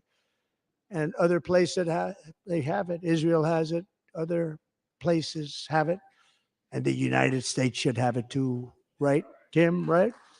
They should have it too. So I want to thank you. But it's a very, very important. This is a very dangerous world. We should have it. We want to be protected, and we're going to protect our citizens like never before. To boost our defense industrial base, we are also going to resurrect the American shipbuilding industry, including commercial shipbuilding and military shipbuilding.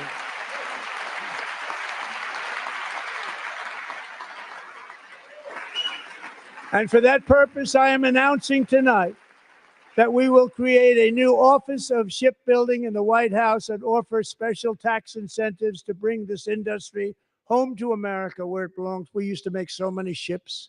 We don't make them anymore very much, but we're going to make them very fast, very soon.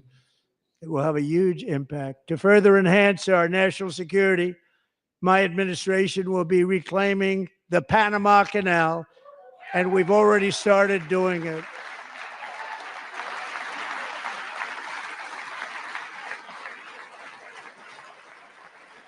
Just today, a large American company announced they are buying both ports around the Panama Canal and lots of other things having to do with the Panama Canal and a couple of other canals. The Panama Canal was built by Americans for Americans, not for others, but others could use it. But it was built at tremendous cost of American blood and treasure. 38,000 workers died building the Panama Canal. They died of malaria. They died of snake bites and mosquitoes. Not a nice place to work. They paid them very highly to go there, knowing there was a 25% chance that they would die. The most expensive project also that was ever built in our country's history, if you bring it up to modern day costs. It was given away by the Carter administration for $1, but that agreement has been violated very severely. We didn't give it to China. We gave it to Panama, and we're taking it back.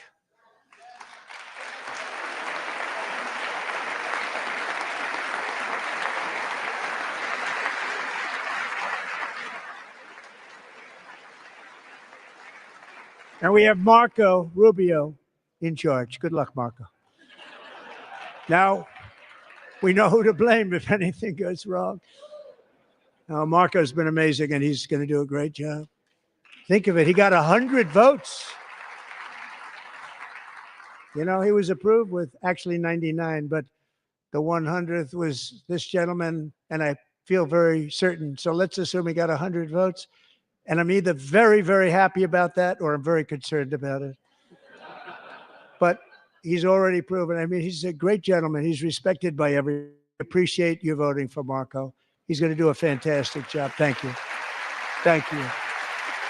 He's doing a great job.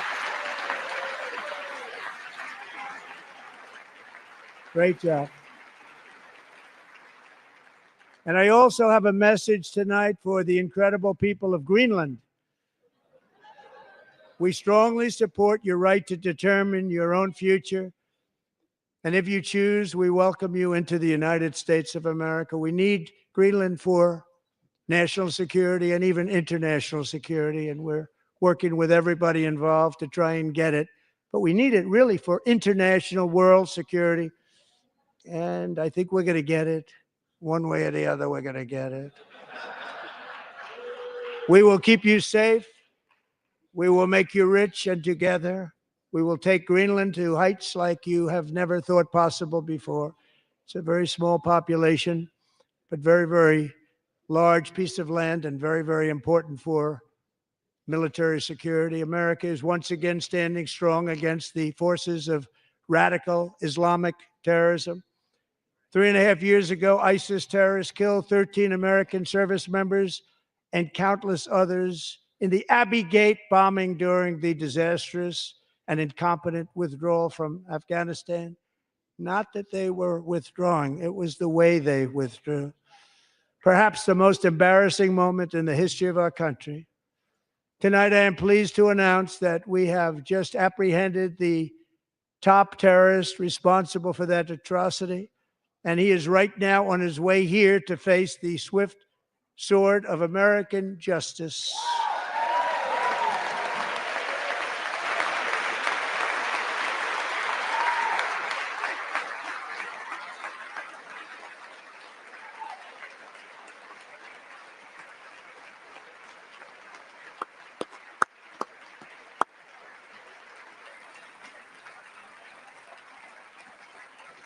And I want to thank especially the government of Pakistan for helping arrest this monster.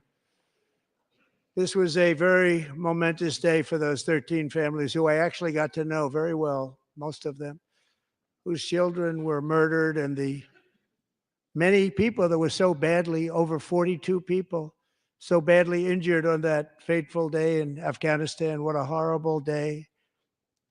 Such incompetence was shown that when Putin saw what happened, I guess he said, wow, maybe this is my chance. That's how bad it was.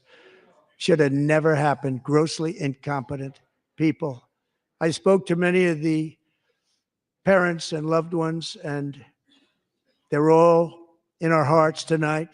Just spoke to them on the phone. We had a big call. Every one of them called, and everybody was on the line, and they did nothing but cry with happiness. They were very happy, as happy as you can be under those circumstances. Their child, brother, sister, son, daughter was killed for no reason whatsoever. In the Middle East, we're bringing back our hostages from Gaza. In my first term, we achieved one of the most groundbreaking peace agreements in generations, the Abraham Accords.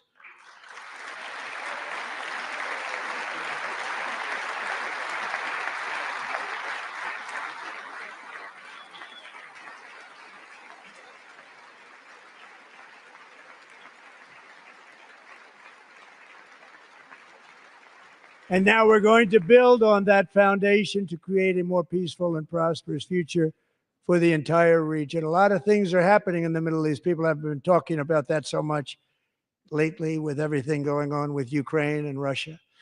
But a lot of things are happening in the Middle East. It's a rough neighborhood, actually. I'm also working tirelessly to end the savage conflict in Ukraine.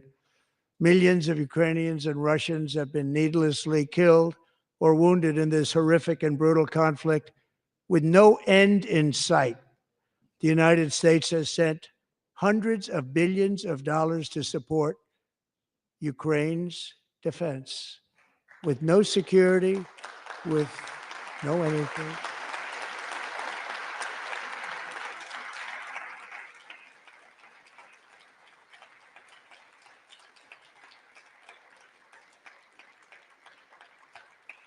Do you want to keep it going for another 5 years? Yeah, you would say Pocahontas says yes.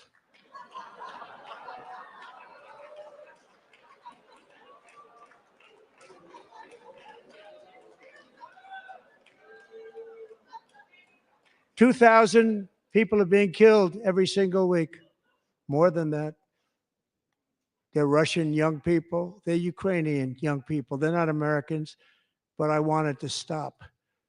Meanwhile, Europe has sadly spent more money buying Russian oil and gas than they have spent on defending Ukraine, by far. Think of that. They've spent more buying Russian oil and gas than they have defending. And we've spent perhaps $350 billion, like taking candy from a baby. That's what happened. And they've spent $100 billion. What a difference that is. And we have an ocean separating us, and they don't. But we're getting along very well with them, and lots of good things are happening. Biden has authorized more money in this fight than Europe has spent by billions and billions of dollars. It's hard to believe that they wouldn't have stopped it and said at some point, come on, let's equalize. You got to be equal to us. But that didn't happen. Earlier today, I received an important letter from President Zelensky of Ukraine. The letter reads, Ukraine is ready to come to the negotiating table as soon as possible to bring lasting peace closer. Nobody wants peace more than the Ukrainians, he said. My team and I stand ready to work under President Trump's strong leadership to get a peace that lasts. We do really value how much America has done to help Ukraine maintain its sovereignty and independence. Regarding the agreement on minerals and security, Ukraine is ready to sign it at any time that is convenient for you. I appreciate that he sent this letter, just got it a little while ago. Simultaneously, we've had serious discussions with Russia and have received strong signals that they are ready for peace. Wouldn't that be beautiful? Wouldn't that be beautiful?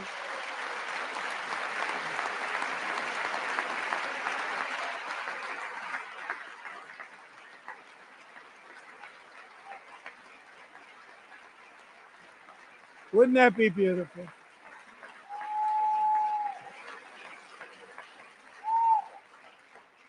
It's time to stop this madness. It's time to halt the killing. It's time to end this senseless war. If you want to end wars, you have to talk to both sides. Nearly 4 years ago, amid rising tensions, a history teacher named Mark Fogle was detained in Russia and sentenced to 14 years in a penal colony. Rough stuff. The previous administration barely lifted a finger to help him. They knew he was innocent, but they had no idea where to begin. But last summer, I promised his 95-year-old mother, Malphine, that we would bring her boy safely back home.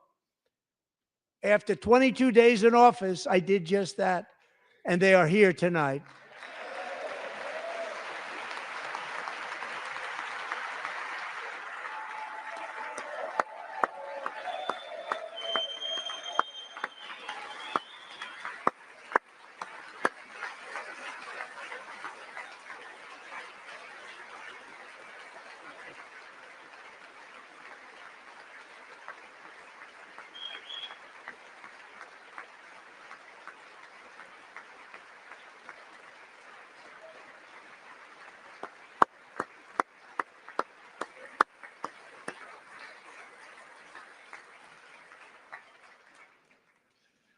To Mark and his great mom, we are delighted to have you safe and sound and with us. As fate would have it, Mark Fogle was born in a small rural town in Butler, Pennsylvania. Have you heard of it? Where his mother has lived for the past 78 years. I just happened to go there last July 13th for a rally. That was not pleasant. And that is where I met his beautiful mom right before I walked onto that stage. And I told her I would not forget what she said about her son. And I never did I? Never forgot.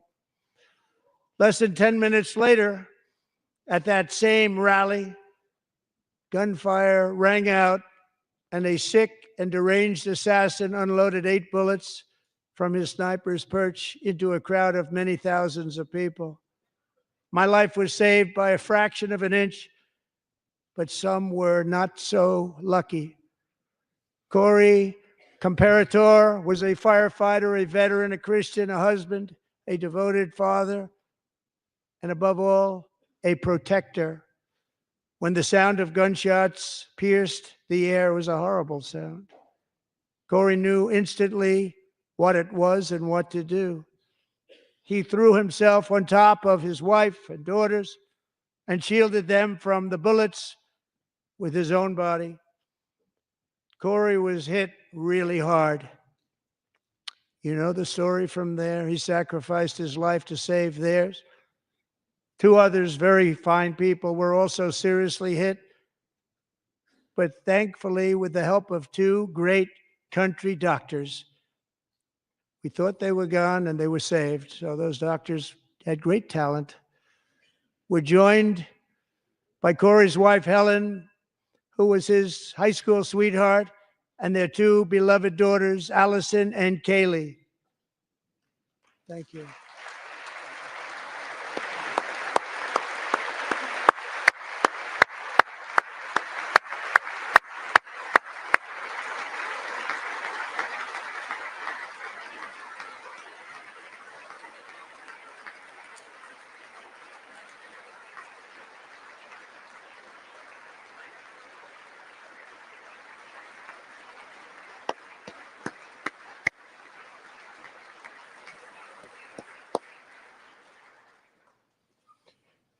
To Helen, Allison, and Kaylee, Corey is looking down on his 3 beautiful ladies right now, and he is cheering you on. He loves you.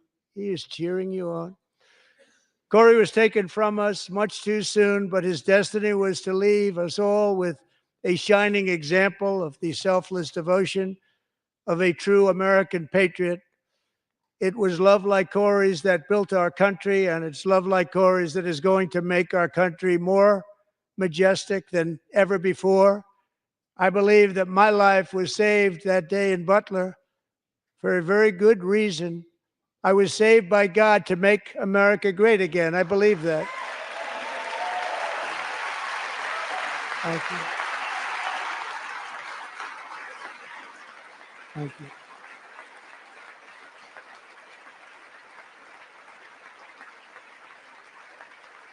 Thank you.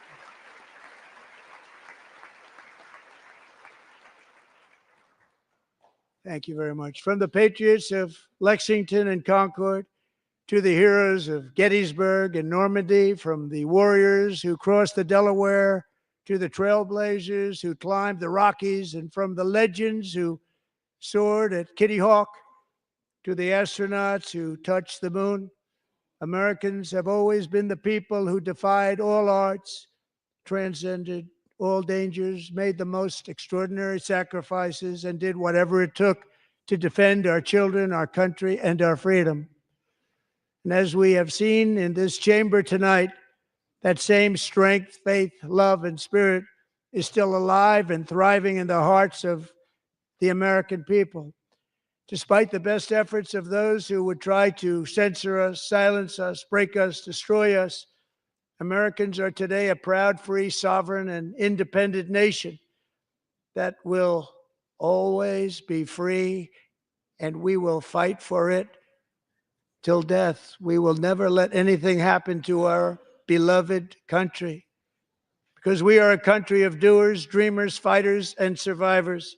Our ancestors crossed a vast ocean, strode into the unknown wilderness, and carved their fortunes from the rock and soil of a perilous and very dangerous frontier. They chased our destiny across a boundless continent. They built the railroads, laid the highways, and graced the world with American marvels like the Empire State Building, the mighty Hoover Dam, and the towering Golden Gate Bridge. They lit the world with electricity, broke free of the force of gravity, fired up the engines of American industry, vanquished the communists, fascists, and Marxists all over the world, and gave us countless modern wonders sculptured out of iron, glass, and steel. We stand on the shoulders of these pioneers who won and built the modern age. These workers who poured their sweat into the skylines of our cities. These warriors who shed their blood on fields of battle and gave everything they had for our rights and for our freedom. Now it is our time to take up the righteous cause of American liberty. And it is our turn to take America's destiny into our own hands and begin the most thrilling days in the history of our country. This will be our greatest era. With God's help, over the next 4 years, we are going to lead this nation even higher, and we are going to forge the freest, most advanced, most dynamic, and most dominant civilization ever to exist on the face of this earth. We are going to create the highest quality of life, build the safest and wealthiest and healthiest and most vital communities anywhere in the world. We are going to conquer the vast frontiers of science, and we are going to lead humanity into space and plant the American flag on the planet Mars and even far beyond.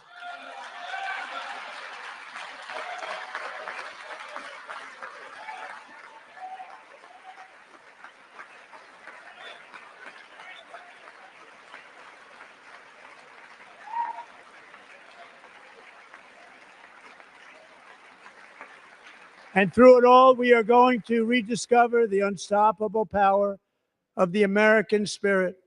And we are going to renew unlimited promise of the American dream. Every single day, we will stand up and we will fight, fight, fight for the country our citizens believe in and for the country our people deserve.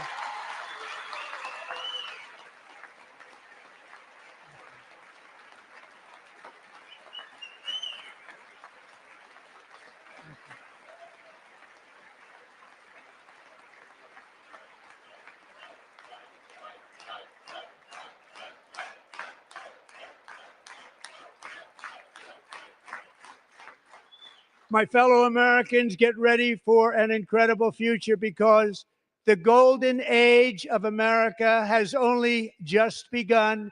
It will be like nothing that has ever been seen before. Thank you. God bless you, and God bless America.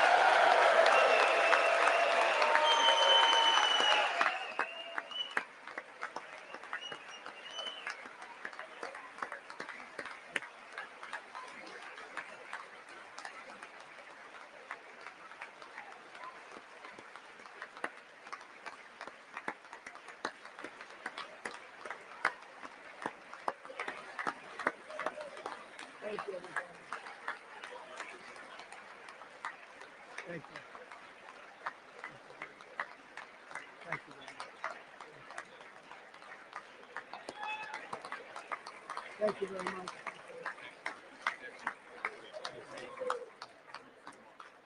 Thank you very much.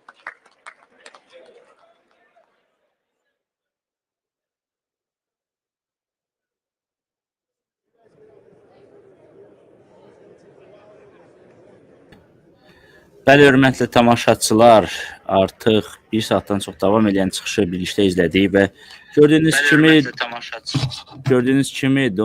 Prezident Donald Trump çıxışını başa vuraraq hal-hazırda zalı tərk eləməyə hazırlaşır. Prezident bu dəfəki çıxışında əvvəldən gözləndiyi kimi tariflər, immiqrasiya, Amerikanın müstəqilliyi, eləcə də immiqrasiya mövzuları ilə bağlı geniş çıxış elədi və çıxışı zamanı bir çox məsələlərə toxundu, belə ki, o əsas mövzulardan biri olan Ukrayna məsələsinə də toxundu, belə ki, bildirdi ki, bu çıxışdan əvvəl Volodymyr Zelenski onunla əlaqə saxlayaraq müqavilə bağlamağa hazır olduğunu bildirib. Bu əvvəldən təxmin edilsə də və çıxışda bunun özünə əks etdirməsi artıq bir növ dəqiqləşdirilmiş oldu. Digər tərəfdən, Prezident Donald Trump bildirdi ki, son 43 gün ərzində əksər administrasiyaların 4 və yaxud da 8 il ərzində işlədilən daha çox iş görübdür və həmçinin o çıxışın əvvəlində və sonunda da bildirir ki, bu sadəcə bir başlanğıcdır və Amerikanın gələcəyi daha da gözəl olacaq və bununla çıxışını bitirdi. Digər tərəfdən çıxışı bitirməsindən yaxınlaşdığı bir zaman Demokrat Konqres nümayəndələri zala erkən tərk eləməyə başladı və bu kadrlarda göründüyü kimi onlar çıxışı tam bitməmiş artıq zalı tərk eləməyə başlamışdı və bu təbii ki, prezidentin gözündən də qaçmadı, o da bunu gördü. Hal-hazırda Prezident Trump zaldakı qonaqlarla, Respublikaçı konqresmenlərlə görüşərək zalı tərk eləməyə hazırlaşır və o burada çağırılan qonaqlarla da yaxından görüşərək öz təşəkkürlərini bildirir onlara. Digər tərəfdən Prezident Donald Trump bildirib ki, son 6 həftə ərzində ölkənin təhlükəsizliyi, optimizmi, eləcə də ölkənin sərvətlərini bərpa etmək üçün 100-ə yaxın sərəncam və 400-ə yaxın icra əmri imzalayıb və digər imza əmrlərindən biri də gördüyünüz kimi çıxışı zamanı Riley Act'i oldu ki, belə ki, o artıq onu Konqresə çıxışı zamanı təqdim elədi Konqres nümayəndələrinə. Digər tərəfdən Prezident Donald Trump çıxışı zamanı inflyasiya məsələsinə də toxundu, belə ki, bildirir ki, bunun əvvəl ABŞ dövləti 5 tarixdə ən ağır, 48 il ərzində ən ağır inflyasiya üzləşib. Lakin prezident olaraq o bildirir ki, bu zərəri aradan qaldırmaq və Amerika iqtisadiyyatının əlçatımını bərpa etmək üçün mübarizə aparacaq. Digər tərəfdən, iqtisadiyyatla bağlı çıxış edərkən Prezident Donald Trump bildirdi ki, Alaskadan boru kəmərini yenidən üzərində çalışır. Belə ki, bilindiyi kimi Alaskada böyük neft və qaz yataqları mövcuddur və son bir neçə ildir ki, Alaskadakı yataqlardan neft və qazın çıxarılması və daşınması olduqca müzakirə mövzusu idi və seçki kampaniyasının zamanı da Prezident Donald Trump bildirmişdi ki, daha çox mədən qazıntıları aparılacaq və daha çox neft və qaz çıxarılacaq və bu səbəbdən də o çıxışı zamanı yenidən Alaskadan neft və qazın daha çox istehsalı ilə bağlı öz sözünü verdi. Digər tərəfdən Prezident Donald Trump tarifləri yenidən tərəfini saxlayaraq bildirib ki, bu tariflər ölkəyə daha çox maliyyə axınına və daha çox iş yerlərinin açılmasına səbəb olacaq. Belə ki, o həmçinin iri şirkətlərdən misal göstərərək, Apple və digər şirkətləri misal göstərərək bildirir ki, bu şirkətlər bu tariflər nəticəsində ABŞ-da öz istehsalatını davam etdirəcək və bu istehsalat ABŞ-a daha çox maliyyə axınına səbəb olacaq və eləcə daha çox iş yerinin yaranmasına səbəb olacaq.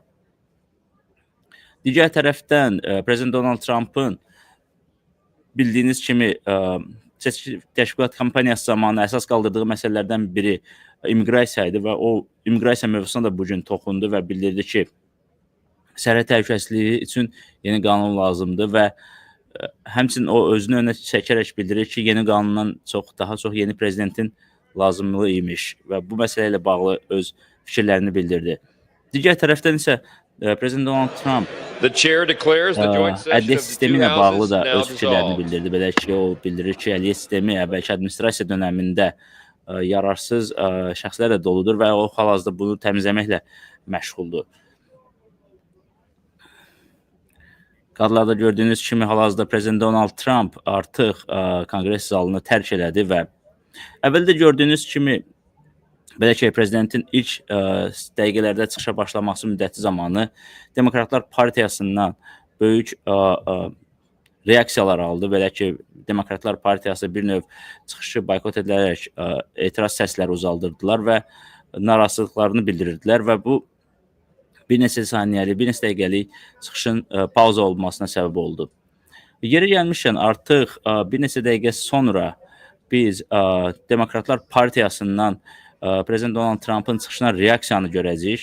Belə ki, reaksiya Michigan ştatından Demokrat senator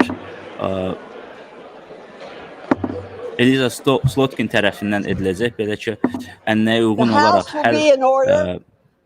hər çıxışdan sonra, hər bir prezidentin çıxışından sonra, Konqresi müraciətindən sonra əks partiya öz namizədi ilə, öz Konqres nümayəndəsi ilə bu çıxışa reaksiyalarını bildirir. Madam Speaker, I move that the message of the President be referred to the Committee of the Whole House on the State of the Union and ordered printed. Michigan senatoru Eliza Slotkinin çıxışı tamamilə ayrı bir formada çatdırılacaq. O əvvəlkilərdə də gördüyünüz kimi Demokratlar Partiyasından olan şəxslər belə ki, bu çıxışa öz reaksiyalarını bildirirdi. Hal-hazırda zalın boşalmasını həm də müşahidə edirsiniz və artıq qonaqlar zalı tərk eləməkdədir.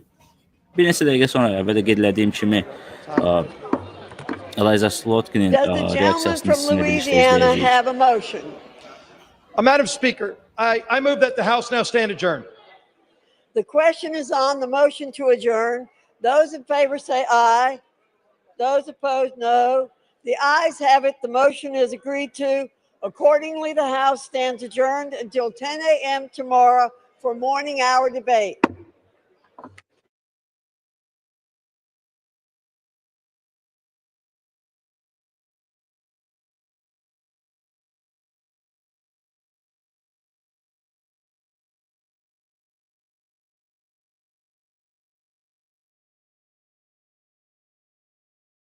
Bəli, gördüyünüz kimi artıq Konqres zalından olan canlı yayım dayandırıldı və beləliklə çıxış tamamilə başa çatdı. Əvvəldə qeyd etdiyim kimi Demokrat konqresmenlər və konqres nümayəndələri çıxışa öz reaksiyalarını bildirdilər. Çıxış başlamamışdan əvvəl öz etiraz səslərini uzatdılar və çıxışın bir neçə dəqiqə saxlanmasına səbəb oldular. Lakin təxminən 5-10 dəqiqə sonra isə artıq biz Demokratlar Partiyasından olan reaksiyanı birlikdə izləyəcəyik. Ənənəyə sadiq olaraq bu hər il baş verən bir proses olduğu üçün bu ildə ənənəyə sadiq qalaraq bu çıxış davam edəcək. Əvvəldə qeyd etdiyim kimi bu Demokratlar Partiyasından konqresmen Michigan ştatından senator Eliza Slotkin tərəfindən həyata keçiriləcək bu çıxış. Lakin bu çıxış zamanı nə cür reaksiya olunacağını bilmirik hələ ki və reaksiyaları sadəcə birlikdə izləyəcəyik. Əvvəldə qeyd etdiyim kimi, gözləndiyi kimi Prezident Donald Trump çıxışı zamanı bir çox məsələlərə toxundu. Belə ki, immiqrasiya, Ukrayna, tariflər və eləcə də inflyasiya, həmçinin ABŞ iqtisadiyyatı kimi məsələlərlə bağlı öz çıxışını elədi. Və o bildirir ki, hal-hazırda ABŞ onun rəhbərliyi altında dünyada heç kimin şahid olmayacağı formada qayıdış ərəfəsindədir və o söz verir ki, qarşıdakı illər indən başlayaraq Amerikanın qızıl dövrüdür, növbəti 4 il Amerikanın qızıl dövrü olacaq. O həmçinin əvvəldə qeyd etdiyim kimi yenidən tarifləri daha doğrusu tariflər haqqında danışaraq bildirdi ki, tariflər ABŞ-a trilyonlarla dolların gəlməsinə səbəb olacaq və yeni iş yerləri açılacaq. Belə ki, əvvəldə qeyd etdiyim kimi Apple şirkətini misal göstərərək bildirir ki, tariflər istehsalatın ABŞ-a geri dönməsinə səbəb olacaq. Həmçinin o immiqrasiya məsələsinə də toxunaraq özünün sərhəd qanunlarını dəstəkləyərək bu sahədəki işlərini qeyd edib. Belə ki, bildiyiniz kimi Prezident Donald Tramp əsas seçki kampaniyası müddətində digər məsələlərlə yanaşı cənub sərhədi və immiqrasiya məsələləri üzrə olduqca geniş təşviqat kampaniyası aparmışdı.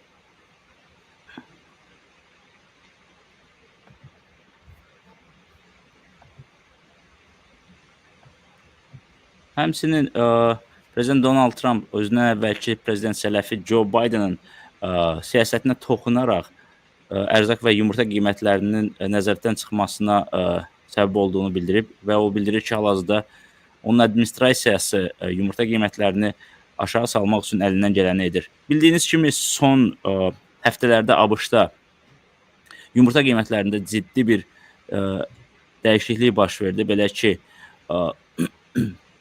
qiymətlər quş qripi səbəbi ilə və digər iqtisadi səbəblər nəticəsində olduqca astronomik şəkildə yuxarı qalxdı və bu isə insanlarda artıq reaksiyalara səbəb olmuşdu ölkə daxilində.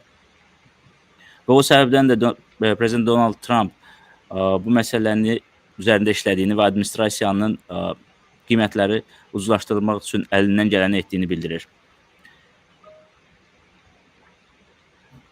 Əvvəldə qeyd etdiyim kimi Prezident Donald Trump Ukrayna məsələsinə də toxundu və ötən həftə sonu yaşanan Oval Ofisdə yaşanan gərginlik fonunda bugünkü çıxış baş tutmuşdu və bugün o çıxışı zamanı bildirdi ki, Ukrayna prezidenti Volodymyr Zelenski artıq onunla əlaqə saxlayaraq müqavilə imzalamağa hazır olduğunu bildirib və o bununla da Rusiya-Ukrayna müharibəsinin sona yetiriləcəyinə dair ümidləri daha da artırır. Belə ki, artıq 3 ildən çoxdur davam edən müharibə hər iki tərəfdən böyük itkilərə səbəb olubdu və Prezident Donald Trump'ın əsas təşviqat kampaniyalarından birində də bu yer alırdı ki, o müharibəni tez bir zamanda bitirə bilər.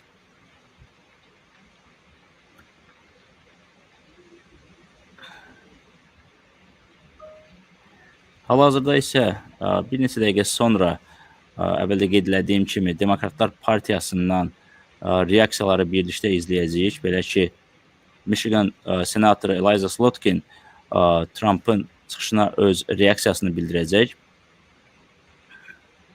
Ənənəyə sadiq qalaraq hər dəfə hər Konqres müraciətindən sonra partiya bu çıxışı həyata keçirir.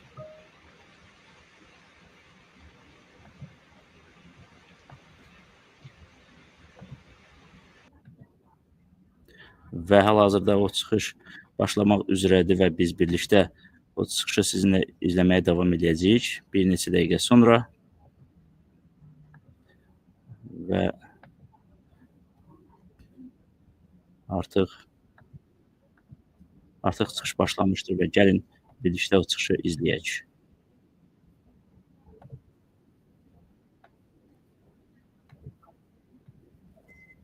And home prices are going up, not down, and he hasn't laid out a credible plan to deal with either of those.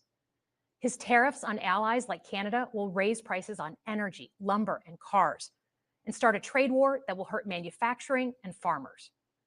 Your premiums and prescriptions will cost more because the math on his proposals doesn't work without going after your health care. Meanwhile, for those keeping score, the national debt is going up, not down. And if he's not careful, he could walk us right into a recession. And one more thing, in order to pay for his plan, he could very well come after your retirement, the Social Security, Medicare, and VA benefits you worked your whole life to earn. The president claims he won't, but Elon Musk just called Social Security the biggest Ponzi scheme of all time. While we're on the subject of Elon Musk, Is there anyone in America who is comfortable with him and his gang of 20-year-olds using their own computer servers to poke through your tax returns, your health information, and your bank accounts?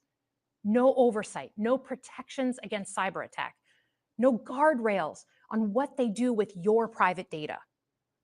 We need a more efficient government. You want to cut waste? I'll help you do it. But change doesn't need to be chaotic or make us less safe. The mindless firing of people who work to protect our nuclear weapons, keep our planes from crashing, and conduct the research that finds the cure for cancer, only to rehire them 2 days later?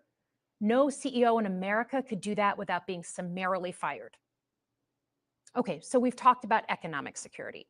How about national security? Let's start with the border.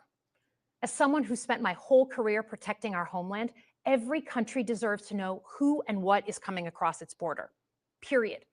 Democrats and Republicans should all be for that. But securing the border without actually fixing our broken immigration system is dealing with the symptom and not the disease. America is a nation of immigrants. We need a functional system keyed to the needs of our economy that allows vetted people to come and work here legally. So I look forward to the president's plan on that. Because here's the thing. Today's world is deeply interconnected. Migration, cyber threats, AI, environmental destruction, terrorism. One nation cannot face these issues alone. We need friends in all corners, and our safety depends on it. President Trump loves to say peace through strength. That's actually a line he stole from Ronald Reagan. But let me tell you, after the spectacle that just took place in the Oval Office last week, Reagan must be rolling in his grave. We all want an end to the war in Ukraine, but Reagan understood that true strength required America to combine our military and economic might with moral clarity. And that scene in the Oval Office wasn't just a bad episode of reality TV. It summed up Trump's whole approach to the world. He believes in cozying up to dictators like Vladimir Putin and kicking our friends like the Canadians in the teeth. He sees American leadership as merely a series of real estate transactions. As a Cold War kid, I'm thankful it was Reagan and not Trump in office in the 1980s. Trump would have lost us the Cold War. Donald Trump's actions suggest that in his heart, he doesn't believe we're an exceptional nation. He clearly doesn't think we should lead the world. Look, America is not perfect, but I stand with the majority of Americans who believe we are still exceptional, unparalleled. And I would rather have American leadership over Chinese or Russian leadership any day of the week.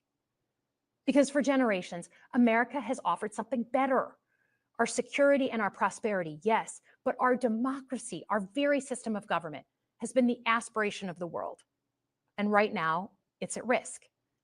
It's at risk when the president decides you can pick and choose what rules you want to follow, when he ignores court orders and the Constitution itself, or when elected leaders stand by and just let it happen. But it's also at risk when the president pits Americans against each other, when he demonizes those who are different and tells certain people they shouldn't be included. Because America is not just a patch of land between two oceans.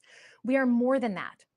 Generations have fought and died to secure the fundamental rights that define us. Those rights and the fight for them make us who we are. We're a nation of strivers, risk takers, innovators, and we are never satisfied. That is America's superpower. And look, I've lived and worked in many countries. I've seen democracies flicker out. I've seen what life is like when a government is rigged. You can't open a business without paying off a corrupt official. You can't criticize the guys in charge without getting a knock at the door in the middle of the night.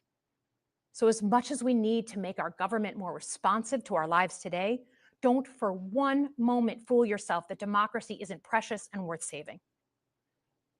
But how do we actually do that? I know a lot of you have been asking that question.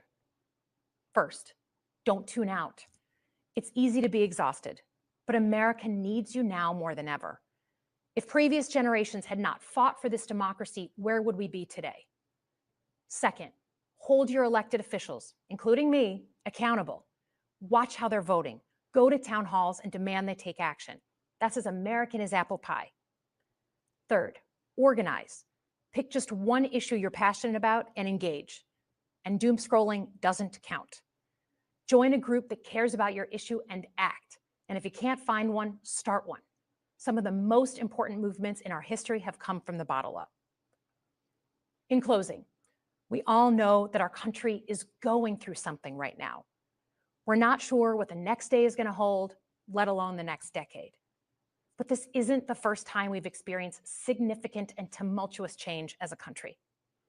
I'm a student of history, and we've gone through periods of political instability before. And ultimately, we've chosen to keep changing this country for the better. But every single time, we've only gotten through those moments because of two things: engaged citizens and principled leaders. Engaged citizens who do a little bit more than they're used to doing to fight for the things that they care about, and principled leaders who are ready to receive the ball and do something about it. So thank you tonight for caring about your country. Just by watching, you qualify as engaged citizens. And I promise that I and my fellow Democrats will do everything in our power to be the principled leaders that you deserve. Good night, everyone.